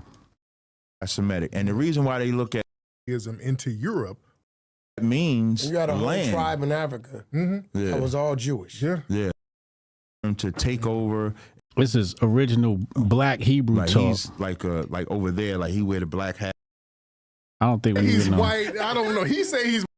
Think is to say I'm not supporting you because you're putting me in a either ride or leave position instead of telling me why. And there's this desperate attempt to drag us black people into that conflict. Here we go. Here we go. All right, I see. People don't support the Israelis. Fuck you. Like we just supposed to blindly support the Israelis no matter what. That's like me telling y'all to just support me. Y'all don't know me. Right. If you don't know me and I tell y'all to support me and fuck you if you don't, your first instinct is to say I'm not supporting you because you're putting me in a either ride or leave position instead of telling me why. And there's this desperate attempt to drag us black people into that conflict. Right. We ain't got nothing to do with none of it, to be honest. And who fights in our conflict? Right. Because the black people who are saying something, you got a lot of black people getting fired. Right. Whatever side that you take. That was a $250,000 job she lost just because she expressed an opinion that was more on the Palestinian side than the Israeli side. Right, a sister who's a professor at a university, she said, hey, I support Palestine. Oop, you're anti-Semitic. And she lost her job. So black folks need to stay out of this bullshit, as far as I'm concerned. Stay out of it or fight to have freedom of speech? Which one? That's a good point. That's a good point. But the thing is, if we're going to do the freedom of speech thing, let it be for something that benefits black society and not these other people. My thing is, because we're fighting for freedom of speech. A lot of us do business with people, with the Israelis.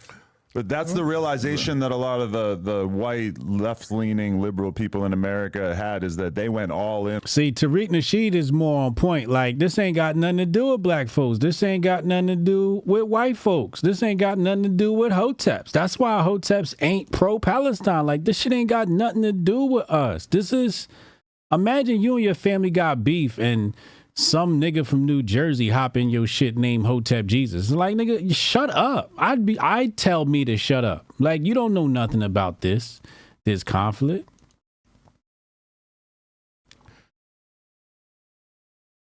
So that's, oh shit. It does that when I bring people on. So that's why I say, like, yo, we got like a hands-off approach on all this shit. Ukraine, Israel, Palestine. Like, you want us to take sides? Do I got to pull up John Henry Clark? Israel doctrine, you are now being targeted. I can't find any. Sonny don't got no, he ain't got no. Then again, it's the algorithm. The algorithm's trash. It hasn't really offered me much. I should call Shaka. But if we call Shaka, I'm going to be here for another hour. My back cannot take another hour. I got about 20, 25 minutes max left. Pause.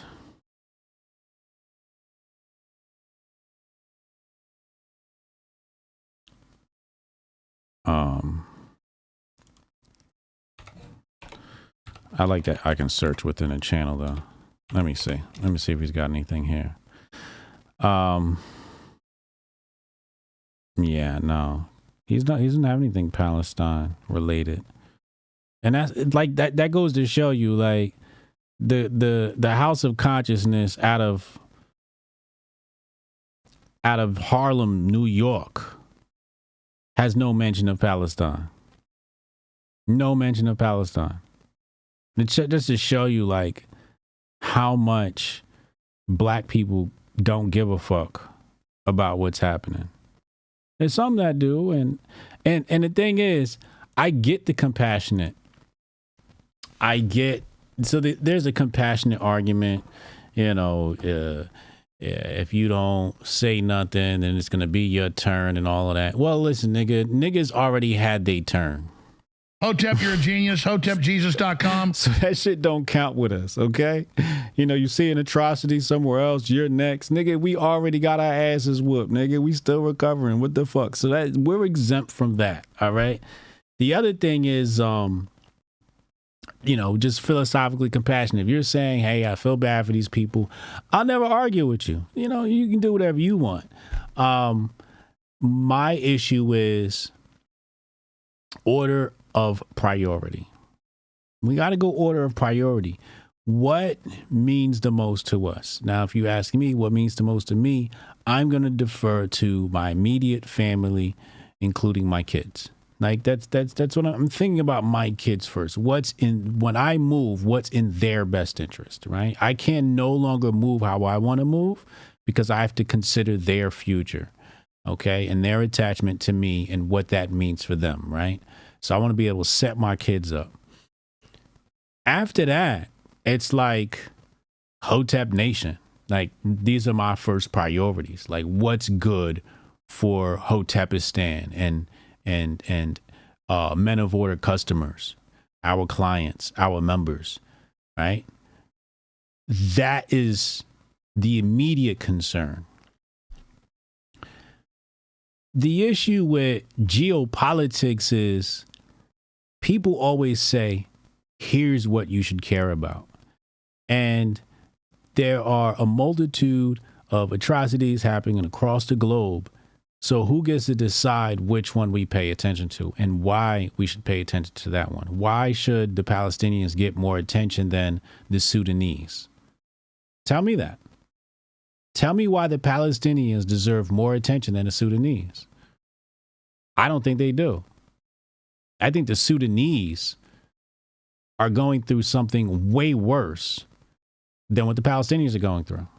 Way worse. It's not even comparable. But even that's controversial, right? And the other thing is, now we're in a situation where we're comparing atrocities, and that's not good. Like, I just did that. That's not good. You're not supposed to compare. An atrocity is an atrocity. But at the end of the day, like, who decides what atrocity we pay attention to? And if we're going to pay attention to atrocities, let's talk about all of them. If we're going to talk about Palestine, all right, boom. You know, revolution for Palestine, great. What about tomorrow? Are these people going to show up for Sudan? Because I know when these people show up for Sudan, it's RIP Sudan. They getting pronouns, colonization, and it's a wrap. It's over for Sudan. So I don't even want them to protest for Sudan. But when I don't see them protest and I see them protest, I begin to see the op. So once I see the op, I go, oh, this is an op. So I can't jump in and say, yo, I'm on Israel's side or I'm on Palestine's side. Especially when I know the history of shit. You know, the motherfuckers took an L, B. The Ottoman Empire took an L. The British carved up the spot. Palestinians got the raw end of the deal. And it is what it is. But at the end of the day, they cousins. Them niggas is cousins. Yo, sometimes you could put a Palestinian next to a Jew and you wouldn't be able to tell the difference. And biblically, these niggas is cousins. If you want to say these people are the people of the Bible, biblically, these motherfuckers is cousins. So here we are talking about, you know, what we should do about beef between two cousins. I'm like, what the fuck does my young black ass got to do with this shit? I don't what the fuck? Like, why would I have to pick a side in some family feud? That doesn't make any sense.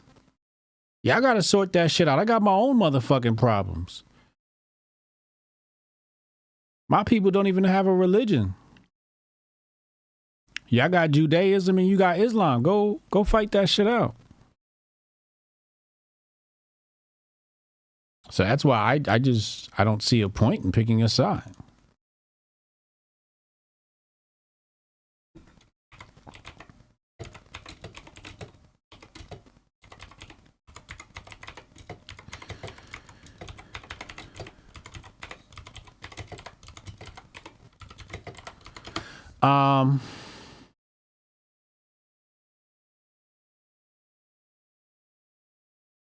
Justine, shout out to Justine. She just texted me. Appreciate you. Send me some information. This is to help explain all the denominations are pagan. The only church the Bible mentions is the living church of God. Uh-oh. Oh, this a real Hotep, brother. Here we go. Here we go. Hold on. Jabari said, technically, since it's Passover, no Jews are supposed to be out there the first 2 days of the Holy Week. Technically, they are working. Haram. Oh, this a real Hotep, brother. Really? Really? So they're not even supposed to be out there. See that? That's how you know they grifting. If they out there, they grifting because you breaking your own religion. You weren't even supposed to be out there. Rudy says, $5 super, thank you. He says, government-funded student loans, your tax dollars at work. Yeah. Joe Music, how's she giving out bread with her bare hands?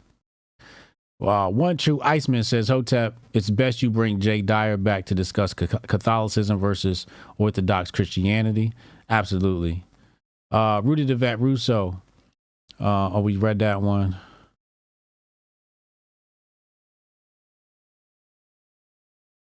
Okay. All right, we got all of them. I just want to make sure I shouted out all our supers. Dude, I can't get these fools to sign for deliveries on Saturdays because it's work. Insane. Insane. Yo, the Grift is undefeated. Remember we said that. The Grift is undefeated. I can't believe she had that bread out like that, yo.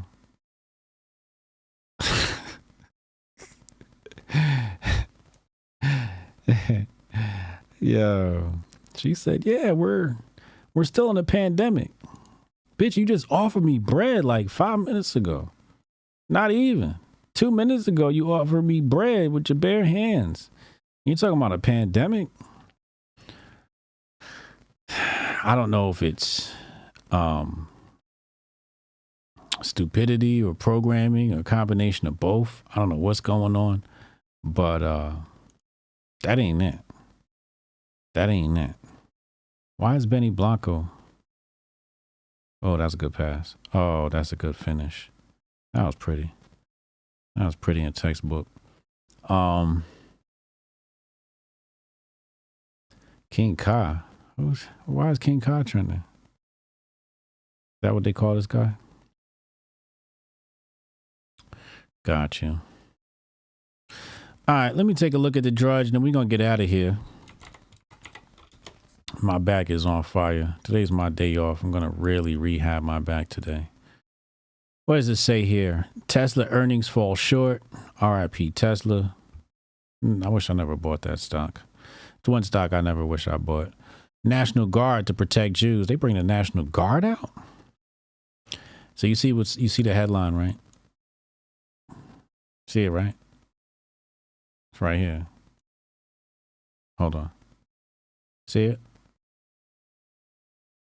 That's the key to all of this. That's the key to all this conversation. We're going through that next 100-year cycle again. That's why black folks been going through Jim Crow. You know, and what's that shit called? The Lily White movement of the Republican Party. That's why we're all going through this. And I'll be honest with you, this is why Jews and black folks become cousins. Jews and black folks become cousins because it went from, remember, Black Lives Matter, now it's protect the Jews, right? So, you know, the white man be coming off our neck, allegedly. So, hold on. I just want to make sure it's on the screen how I see it. All right, good. So, you know, sometimes we got to partner up with the Jews. You know what I'm saying? Because sometimes the people, you know, red wokes, depending on which way they spin, they become out of character and immature and jealous and bitch made. And it's not good. And then they start acting out in violence. Then they take it out on blacks and Jews. But we've all been set up. The Jews been set up to be a victim. The black folks been set up to be victims. They set us up. You know, we get set up. Everybody's set up. They set up to prosecute us, and we set up to be prosecuted. That's why there's a strong relationship between Jews and blacks. Pecker stands tall. Pause. I don't even want to click on that. Yuck.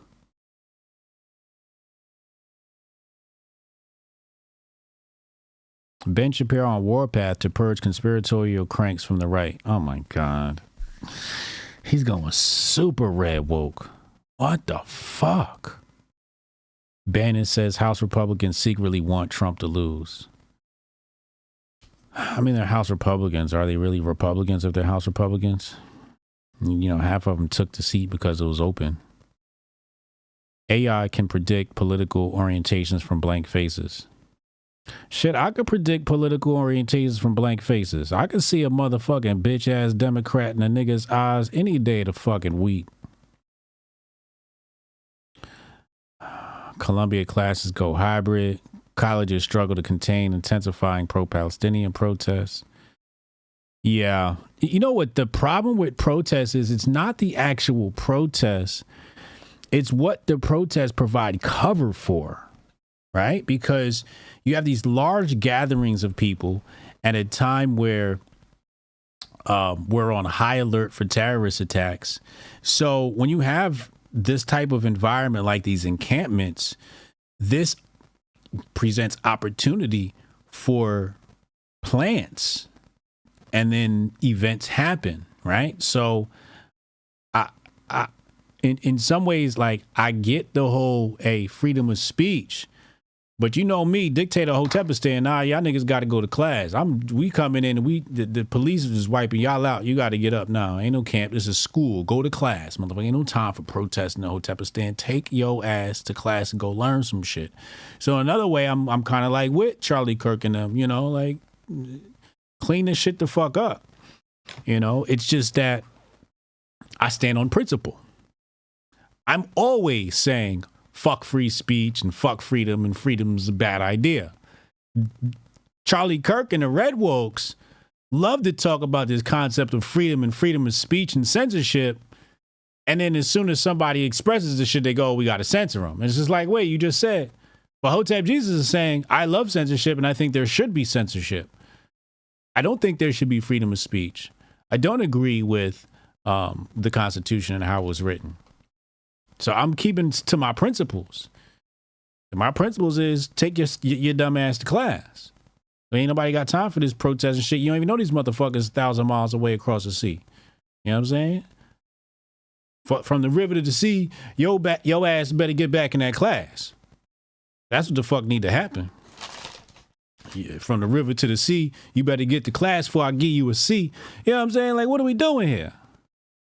All this dumb shit, chant shit, you don't know where it come from, what it mean. But that's the issue. Bad elements can embed themselves in those crowds, and it's dangerous. It is a huge danger. If that was my kid, I'd be pulling him out of school. You got to come home, because that could turn into a suicide bomber, all types of weird shit. You know what I mean? So you gotta get low. You gotta get low. Or a false handkerchief. That's a great opportunity for a false handkerchief. You know? Russian cyber attackers hack Texas drinking water. Flood town. What? That's fucked up. Study old age begins at 75. Well, that's reassuring. North Korea issues nuke warning signal to U.S. South Korea. Yeah, they do that every once in a while. Malay trumpets budget surplus in Argentina TV address. I'm sure you have a budget surplus. You fucking fired everybody. You should have a budget surplus. You didn't do shit. Cut out a bunch of programs. That's usually what happens when you cut out a bunch of programs. FTC bans non-compete clauses that restrict job switching. What? What does this mean? Wall Street Journal. Can't click on it. I don't know why that doesn't load. I don't know why. Why this summer may be especially hot in the USA. Here we go. It's gonna be hot at our meetup. Y'all coming to the meetup? Y'all coming to the meetup? We selling Palestinian shirts. Who coming to the meetup, man? We gonna print up like 200 shirts, 10 a piece. First one to sell all the shirts, they going $20 a pop. First one to sell all the shirts, get to keep the money. You know what I'm saying? And we gonna chase y'all around with the camera and see how y'all do y'all work. Try to mic all of y'all up too. I'm trying to mic and cam all of y'all niggas up. It's gonna be cameras running around New York City or some shit. We might have to do it in rounds. We might have to do first 4 go, and then we time them. Then the next 4 go, and we time them. I know somebody's gonna come back like, I couldn't sell any. I'm not cut out for this. We know, Sharon. I'm sorry, Sharon. You're just too nice. You're just too nice. And New York, you gotta be you gotta be on it. You know, I'll be the type of nigga start the chant up. From the river to the sea. I get them all amped up. Give a great speech and shit. Cuss out Bibi Netanyahu and be like, yo, I got t-shirts on sale right here. Let me know. You know what I mean? They $20. I'm gonna say they 30, but they on sale 20 right now. Come get them. You know what I'm saying? I'm gonna try to sell something for 30. You better believe. I look at the right motherfucker in his eye. I'm like, oh, we get this one off for 30. Candace said he's selling waters. Yo, this is a great idea I want to execute. I really do. The Hoteps are gonna be live, grifted.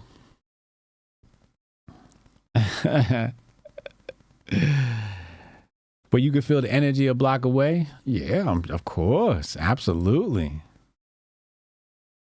Absolutely. I was at Occupy. I know these shits like the back of my hand. I'm looking at some of my plays. I'm looking at some of my meme coin plays. One of my sales triggered. One of my limit orders just triggered for a sale. So I'm up. And then I left a little bit in there. I think I set that one to sell 95%. I just made a little flip. I would say this took 2 days to flip this one because I set the trigger. No, I set this trigger yesterday. Yeah, yesterday's Monday, right? Yeah, I set this trigger yesterday and then it sold today. So we made a little bit of money. Very little. I'm still experimenting with the bot. I don't want to throw too much in the pot. I kind of want to, understand. Because last week I was doing day trades and now I'm doing swing trading. Because I think you might get, for some of these, I think you get a better ROI if you swing trade them. This one I think I'm going to let cook for another week. I'm waiting. I'm long on a couple of these. That's what I'll say. I'm long on a couple of these. How much do I still have in here? Yeah, I got like nothing left in that one. That's fine. And then what do we have over here? All right. Pepper spray and milk. Yo, he said I'm selling hummus and kebabs. Both sides want it.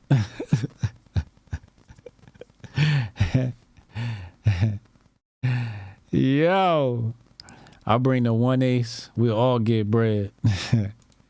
We're going to be selling bread out that motherfucker like Elsa. I still can't believe Elsa did that, yo. That was wild. That was so crazy. She's selling bread, but she got a mask on. Just raw dog the bread like that. Oh my God. I just saw the craziest meme appear in my mentions. I don't even want to share it with y'all. It's inappropriate. What the fuck? I just got a bunch of new followers and I'm trying to figure out from who and why. Like, why would you be following me? I'll be back on Fox soon. I got two appearances coming up on Fox soon. One this week, one next week. So look out for that. Hopefully no disruptions to the Grift Report. If anything, I'll be late or early. No, I'll be late or have to leave early. That's how that goes. Yeah. But yeah, we should be good on the Grift Report. But yeah, I got to do the Fox thing. And yeah, that's going to be fun. It's always fun to appear on platforms. I got 2 invites this week. I actually checked my email and I saw a couple of invites. Well, one of them has my phone number. One of the Fox producers has my phone number. So he texted me, and the other one was a different show and they emailed me. And yeah, I'm interested to see what that other show wants to talk about. I don't know. I'll have to do my research on that host. But that's next week. So look out for that. I'll be sharing it out. Hopefully you guys can share it after I share it. And yeah, just want to make good content. I know I went on Megyn Kelly one time and I said too much. She ain't had me back on since. Shout out Megyn Kelly. Hope I ain't blow the spot up. I didn't mean to either. I damn sure I had no idea I was blowing her spot up. I didn't know she was a Hillary fan. If I knew that, I wouldn't have said it. I wouldn't have offended her. I would have been more respectful of her platform. But yeah. Let me turn my bot off. I don't need it anymore. I got my trade. I'm going to look for another trade tonight. See if there's anything else in there. Read that last super chat. Hold on, let me see. How is she a friend of the Jewish community and she's handing out leaven bread during Passover week? She's an agent. What's leaven bread? And why can't they have that during Passover? Let me see. Let's see what Jabari's talking about here. Leaven bread contains a small amount of yeast. Oh, or another leaving agent, while unleavened breads do not. Oh. This results in leavened breads being slightly puffier and less dense than leavened breads. Yeah, that's true. That's true. You saw I had the unleavened bread earlier. I was just chewing on some earlier. I had some unleavened bread. I honestly, I prefer the unleavened bread. I love that pita, man. That pita is addicting, boy. Y'all like that? Y'all like the unleavened bread, right? No yeast during Passover? Yo, she the feds, bro. Spotlight said, I think she's unleavened bread. I think she's just uninformed. Yeah, I think she might be uninformed. People were coming together and the terms racist, white supremacy, etc. skyrocketed. Yeah. Yes, we reached our goal. Thank you, Jack. Jack Reeves. Appreciate you. We have officially met our goal. You all are absolutely amazing. Thank you very much for making this not only worth my time, but also worth the audience's time to keep this show going. I really do appreciate you. Otherwise, I'll have to go get a job and be a bartender and disappear into obscurity. Bro, I'd be selling 10-cent water bottles $1 a piece. Exactly, Kev. Listen, Kev, we're gonna set something up. Come out here. We're gonna take the liberals' money. We're gonna do a fucking masterclass on taking liberal money. You know what I'm saying? People talking about reparations. We're gonna go take our reparations straight from the progressives, straight from the grifters. You know what I'm saying? Fuck that. We need Renee to come up with some. What we putting on the Palestine shirts? We need some designs for the shirts. I'm gonna send them out to a printer to get printed. This is a for-profit operation.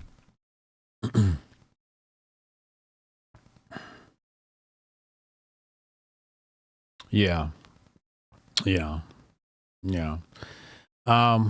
Unfortunately, I couldn't stream chess last night. My back. Demic hit me. Let me see what Demic talking about.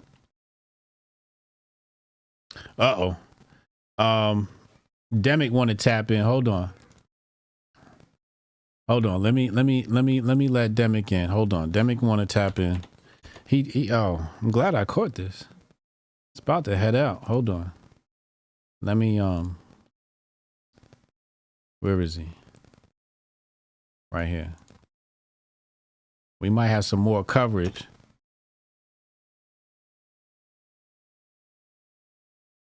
We might. All right, so I think he's at the protest right now. We should have. I think we're about to have some more coverage of the protest. Let's go to commercial break. I'll be right back. Let's get him in here. Hold on. Well, actually, he's here already.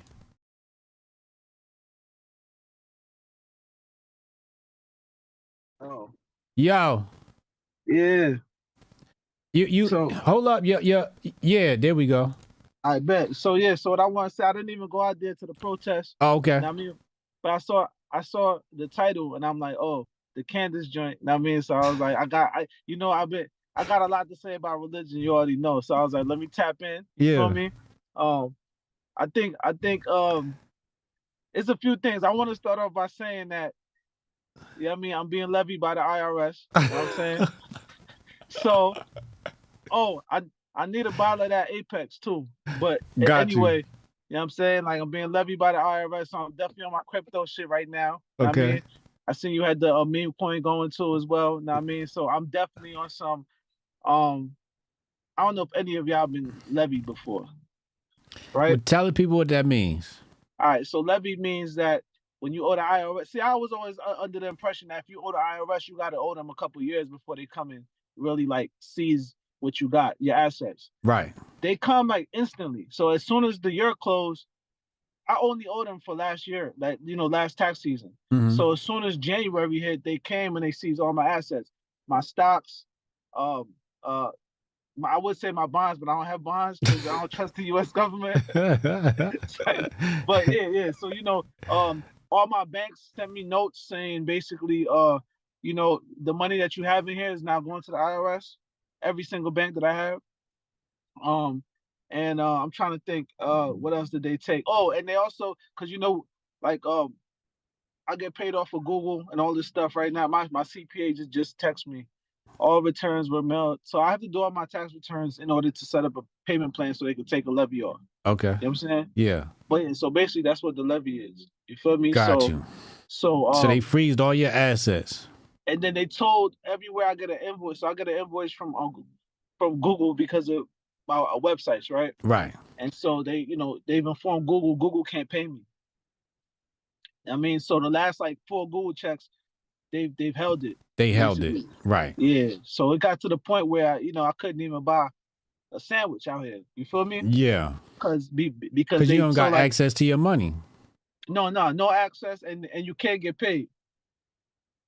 So and they basically just hold it until you call them in. But when I called in, they said, you know, then you have to do this year's tax returns, but then you got to pay the CPA to do the tax returns properly because it's personal and corporate. Mm-hmm. And so, but you got to pay the CPA. But yeah, I mean, so you know, so that's kind of like one of those things that's got me full on this Bitcoin train. Yeah. Even though I don't really rock with Bitcoin too crazy because I feel like, you know, I feel like they could track it, and I feel like the fees are crazy in all crypto. You know what I'm saying? So it's almost like we need another way. But you know, yeah, that's what's happening. But yeah, I was supposed to go out to the protest.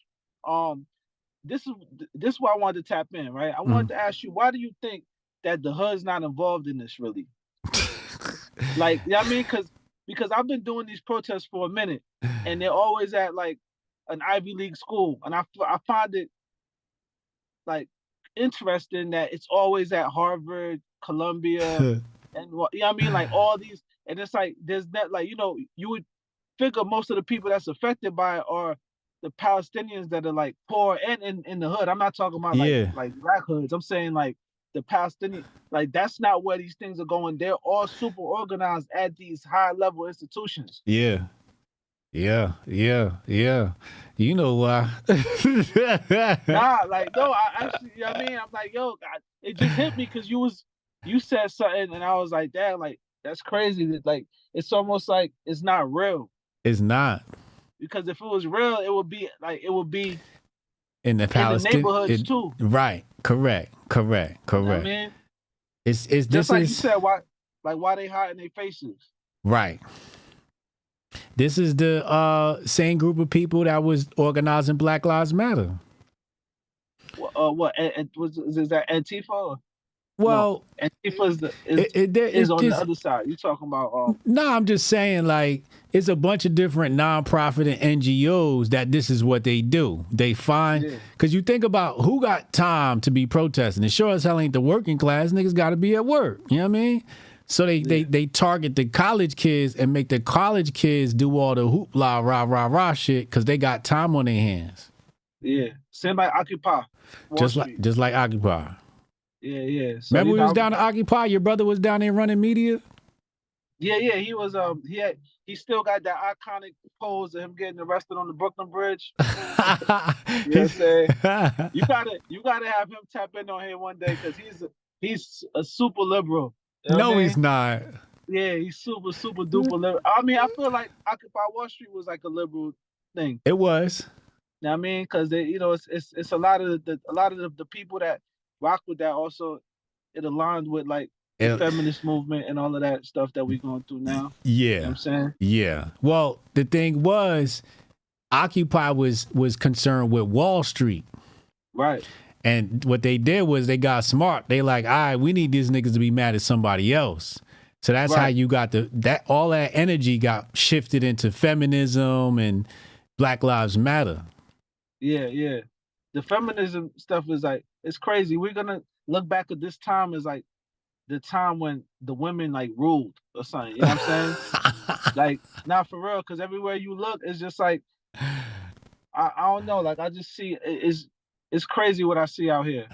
You know what I'm saying? You see it in hip hop. You see it in hip hop. Yeah, like that's what I mean. Like it's like all the female rappers are the ones that are most popping right now. And I mean, hip hop is dying at the same time as these because they're trying to force you to listen to these women, and it's like, you know, that's not really. I don't know too many dudes that want to like ride around listening to a girl. You know what I'm saying? Like, Yeah. no offense to him. You know what I mean, I like the sexy red joint. You know what I mean? You feel me? So yeah. What you wanted to say about Candace?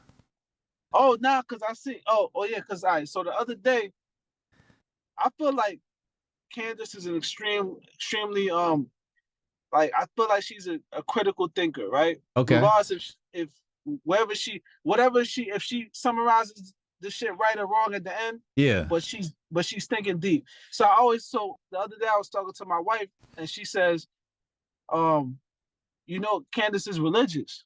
Yeah. I don't listen to her too much, so I never knew that. Yeah. But I always find it weird when somebody who is a critical thinker is deeply religious, right? It's because I feel like critical thinkers start to question things, and when you question things, the religious don't have a lot of answers. They have a lot of this got to rely on faith now. You know what I'm saying? Yeah. It is what it is. So usually you have people who don't think that deep. They've been traumatized, and now it's like they're gonna run to the religion and just say like, okay, it's just God's work, God's plan, whatever. So it was a surprise to me that Candace was actually like a religious person, and we was just talking about this, and I still don't know what her views on anything is, but then I saw your title saying that she was converted to Catholicism or whatever. Yeah. Yeah, or however you say it. Yeah. And so I'm like, I just wanted to know, you know what I mean? Like, where you at on all that with her, basically? So it's interesting you say that because what you're saying is you believe that at first she was a critical thinker. And then you find out she's deep in a religion. So what you're saying is those two things are diametrically opposed. Yes, exactly. You said it so much more eloquent than I did, but yes, you know what I mean? Yeah, speak. I speak through you. You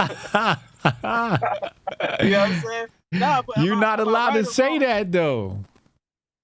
Nah. That's offensive.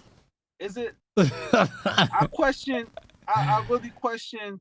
I don't know. Like when I was a kid, I was, you know what I mean? I wouldn't say very religious, but I was, you know what I'm saying? Yeah. I believed in certain things. And the older I got, I found it like, the more you know, it's like, how could you believe certain things to be fact or true? Right. You know what I'm saying? Like so it's almost like, then you almost have to ignore what the fact is and the truth is. Yeah. In order to carry on the belief in that thing. So I've been talking to people, and I did not know, right? And if let me know what the time is. I don't want to take up too much of your time. Go ahead. I did not know that there was a beef between Indians and Muslims. Oh, word? There's a deep beef between Hindu and Islam. Really? I never knew that. Yes, it's deeper than America versus Islam.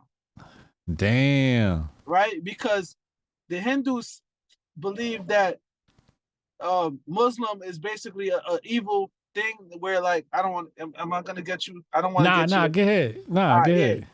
So the Indians believe that Islam is a religion that's about waging war on those who are not Muslim. Okay. Right? That's like the whole mission of the religion. Okay. So some of the people that follow, they take it to the extreme, right? That's the jihad, right? Right. But the jihad, are they actually wrong? Because it's like they're taking it to the extreme because they're following what's in the book. Right. So like the Indians, the other day I seen a Muslim and an Indian going back and forth about this, right? And the Indian is saying that jihad is actually following the book, how the book is written. So it's like the whole mission of Islam is to wage war on non-believers. That's what it states in the thing. But anybody who kind of follows that religion now says, non-believers isn't necessarily people that don't that's not their religion. You know what I'm saying? So, yeah. So basically, as it was going deeper and deeper, I seen that this was like a cultural thing. It wasn't just these two guys. He's talking about the Sikhs. Oh, okay, yes, the Sikhs. Yes. I did know the Sikhs. Yes. Okay, correct. yeah, but I mean, the guy that was talking, he was just his religion was Hindu, but he wasn't a Sheik or whatever. No, a Sikh. A Sikh. Okay, yeah. That's under Hindu. That's under Hindu, but he wasn't one of them, is what I'm saying. Okay, I got you. So I think it's just a thing with India being to the east of like Islam. I just think it's a major beef, and I never knew that. But he was bringing up mad good points where it was just basically saying that all the laws of Islam and basically what it's based on is like war and destruction, right? Yeah. And so I'm not judging if there's any Muslims watching or tuned in. You know what I mean? I'm not saying that that's what y'all about. I'm just saying that he was pulling up the passages in the you know what I mean, in the book. Yeah. And I don't even know if it's called the passage because I don't, you know what I mean? But what I'm saying is he was pulling it up and it was there. You feel me? Mm-hmm. So my thing is just like Christianity. People don't really follow the Bible. You know what I'm saying? Right. Like all the people that say they're Christians. Yeah, they don't follow the Bible. No, they don't. Which is why like so many people have jokes about Christianity because at the end of the day, it's one of the religions. It's like the one religion where you don't have to follow nothing. Everybody has their own relationship with God. Right? You know what I'm saying? Yeah. And so Islam is a religion where I respected it a little bit because I was like, at least they have rituals, like, you know what I'm saying? Like, when somebody's Muslim because they're gonna fast, they're gonna do Ramadan, there's no rituals for like Christianity. You know what I'm saying? Yeah. But that's neither here nor there. I did not know that. I didn't expect Candace to be a religious person, outside of the fact that she really goes hard for like the family and all of that. Nah, so her new Grift is the Christian family. Okay, yeah, that's what I was saying. That's her new Grift. Doing that. Yeah, she's leaning heavy into that because she just her and Daily Wire parted ways because she had some criticisms of Israel. And I saw that. Yeah, so they calling her anti-Semitic. So basically what she's doing is she's taking up a hard stance, like she's going hard line the other way. Okay, I'm anti-Semitic, bet. Now I'm about to weigh heavy into this Christianity, this thing that they claim Jews want to eliminate Christians, right? Like Christians are the target. They're not saying it's white people. She's saying this is a target on Christians, by the Israeli state. She talked today. She was tweeting about Christians that died in World War II Germany, and they talk about the Jewish Holocaust, but not our Holocaust. So she's taking up that hard Christian nationalist. Right. She wants to be in that lane. So it's not about critical thinking. It's more about what's her Grift. Okay, yeah. Because I was like, I just seen that, and I'm like, what's that about? But I just definitely didn't realize that. I expected her to be in tune with certain other things, because even when she's somebody I don't always agree with, but I just like people delving deep into you know what I mean, challenging the status quo. Yeah, so I'm like, but then when I see the religion thing, it never really like, I don't know, it's not in line with thinking to me. Yeah. You know what I'm saying? Yeah. So that was it on that. You know what I mean? I should be back out there to protest tomorrow. You know what I'm saying? I believe. Yeah. What time you going out there? I think I'm not sure yet. It's most likely at like 1 o'clock. You know what I'm saying? All right. I think I'll be out there from like 1 to like 8 o'clock or something like that. And we'll be out there. I mean, like I said, I just don't understand why it's all Ivy League. You know what I'm saying? Yeah. I'm sure there's a reason for it. I thought they did the same thing with BLM. All those protests are starting at universities, and they got the college kids out in the streets. They use youth. Right. I mean, that's who the Marxist target. Yeah, and I've been asking a couple people. I've been trying to figure out how black people really feel about this. Yeah. And I, you know, and of course a lot of people is just on it like, you know, that ain't really our fight. You know what I'm saying? That ain't really our fight. That's word on the street. You know what I'm saying? That's word on the street? Yeah, because I asked you know, Naran too, like I hit him up because he be knowing about certain things. I'm like, yo, what you think about this Israel Palestine thing? And he really didn't know what's going on. Yeah. He was just like, all he knows is that basically what the media shows. Right. So he's like, yo, it's messed up because the Palestinian people is bombing Israel. That's what he thinks going on. Yeah. He said, so that's messed up. They shouldn't be getting bombed. And that's like all he knew about it. Yeah. I mean, and I was just like, okay, like, you know, it's a little more going on than just that. They've been beefing for hundreds of years. You know what I mean? Kids going back to kids. So that's what that was. You feel me? So he's basically saying, you know, this ain't none of our business? Yeah. That's what I mean, but I'm hearing that a lot. You know what I mean? Which I mean, you know how I feel. So it's like I already felt like that, but I was seeing if I was wrong to feel like that. You know what I'm saying? Nah, somebody came in the chat today. They were like, I can't believe the Hoteps aren't pro-Palestine. And I'm like, you must not know niggas too well. Yeah. The real ones is going to be like, yo, we got enough on our plate. You know what I'm saying? We're trying to figure out all this that's going on. With ourselves. Like, we got our own shit we trying to sort through, nigga. I'm trying to survive. That's the other thing I wanted. Did you see the thing about I think it's Nashville? What happened in Nashville? What happened in Nashville? That they're passing a bill, or I believe they either passed the bill or the bill is about to be passed, that people can't even look into researching reparations. They can't. Oh, I did see that. I did see a story about that. Yeah. So It's like a reparations ban bill. Yeah, but I saw they something even about that. banned like the research of it. Right. Yeah.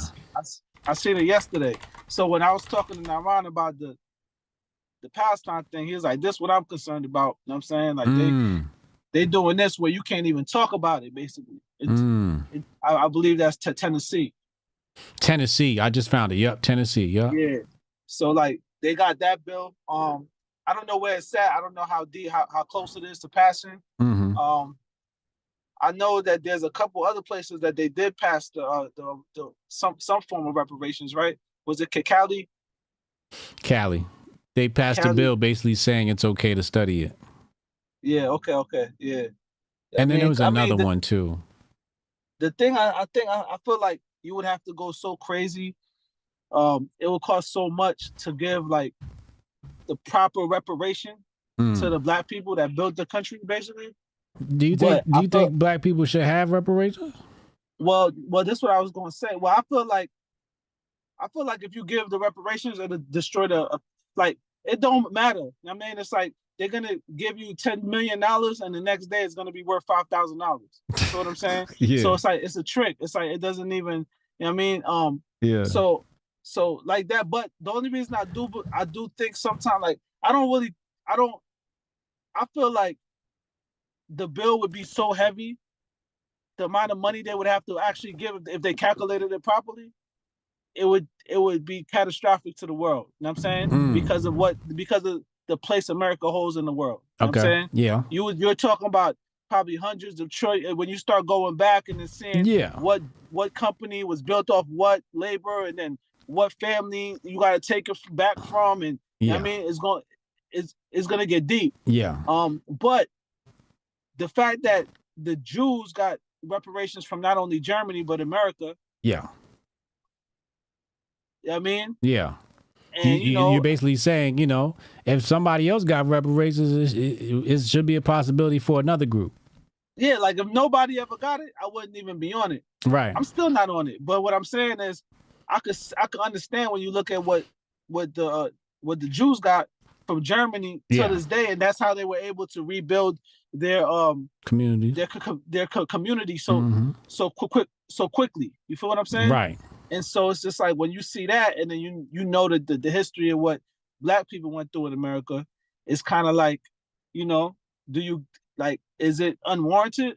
Yeah. You know what I mean, that's a hot button topic. When you say that, The red wokes get upset, boy. That's a hot button. They get hot. They get mad when you say black people should have reparations. They don't like that. Yeah, I think that it's like almost the same thing with Palestine, right? It's like you would have to come in and take things from people that earned it, though. Like some white people earned what they have in this country throughout their life. Right. Now you're gonna have to come back. Like let's say any person who started poor, any white dude started poor, ended up buying a building in like Central Park, right? But Central Park is black land, right? So now you got to take that from him, give it back to the rightful people who may not even know how to properly run that at all, right? And so you're taking from people that have worked during their generation to build up certain things, right? But everything got to go back, everything. Yeah. You feel what I'm saying? Yeah. So it's like, how do you even begin to do that? Right. So I have an answer to that. Okay. 2 answers. One of them is private, right? So it could be a private lawsuit. I say, AIG, Barclays, all of these companies, these big banks, benefited and profited AIG from slavery, right? And they've admitted it and written apologies about it. So if it's for slavery, we already got the apology. You can go after the big banks, right? Right. My other thing is, I don't even want reparations for slavery. I want reparations for integration. I want reparations for welfare. So like the civil rights and everything like that, too, you said? Yeah. Yeah. Everybody involved in that shit, I want reparations because that set niggas back. Everybody That's what I'm saying. Like, you see how deep it goes? So that's a whole nother bag. So then it goes further, right?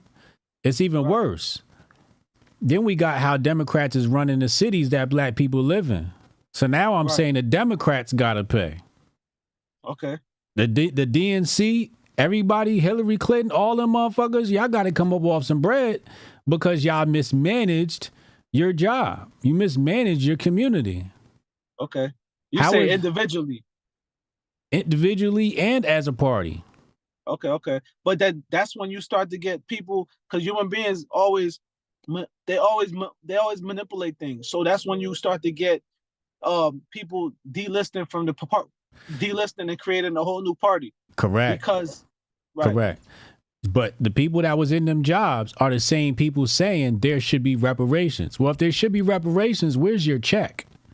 Right. Y'all got Kamala Harris got rich off of locking niggas up. Right. She became VP and rich off of becoming a VP. Speaking engagements, all of that. Her price went up. Right. She owe niggas. Right. And all these Democrats be championing reparations, and it's just like, you created the conditions of these neighborhoods. It's not Republicans running these neighborhoods. Right. It's Democrats running these neighborhoods. Yeah. So that's the third level. You got the private corporations, you got the politicians, and then you got the parties. Okay. Yeah, I mean, but it's so vast. It's a hard conversation to have. But that's what I'm saying. Like, I just feel like you damn near got to destroy everything. Like Nas said, you know what I'm saying? Like, you just got to destroy it, because at this point it's like it's destroy and rebuild, because it wasn't built. I feel like when something's not built right, and that's what's going on with the Palestine Israel. You know what I mean? They didn't attain the land properly.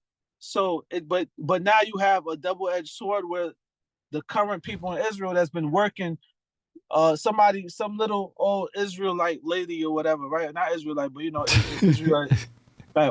Israeli.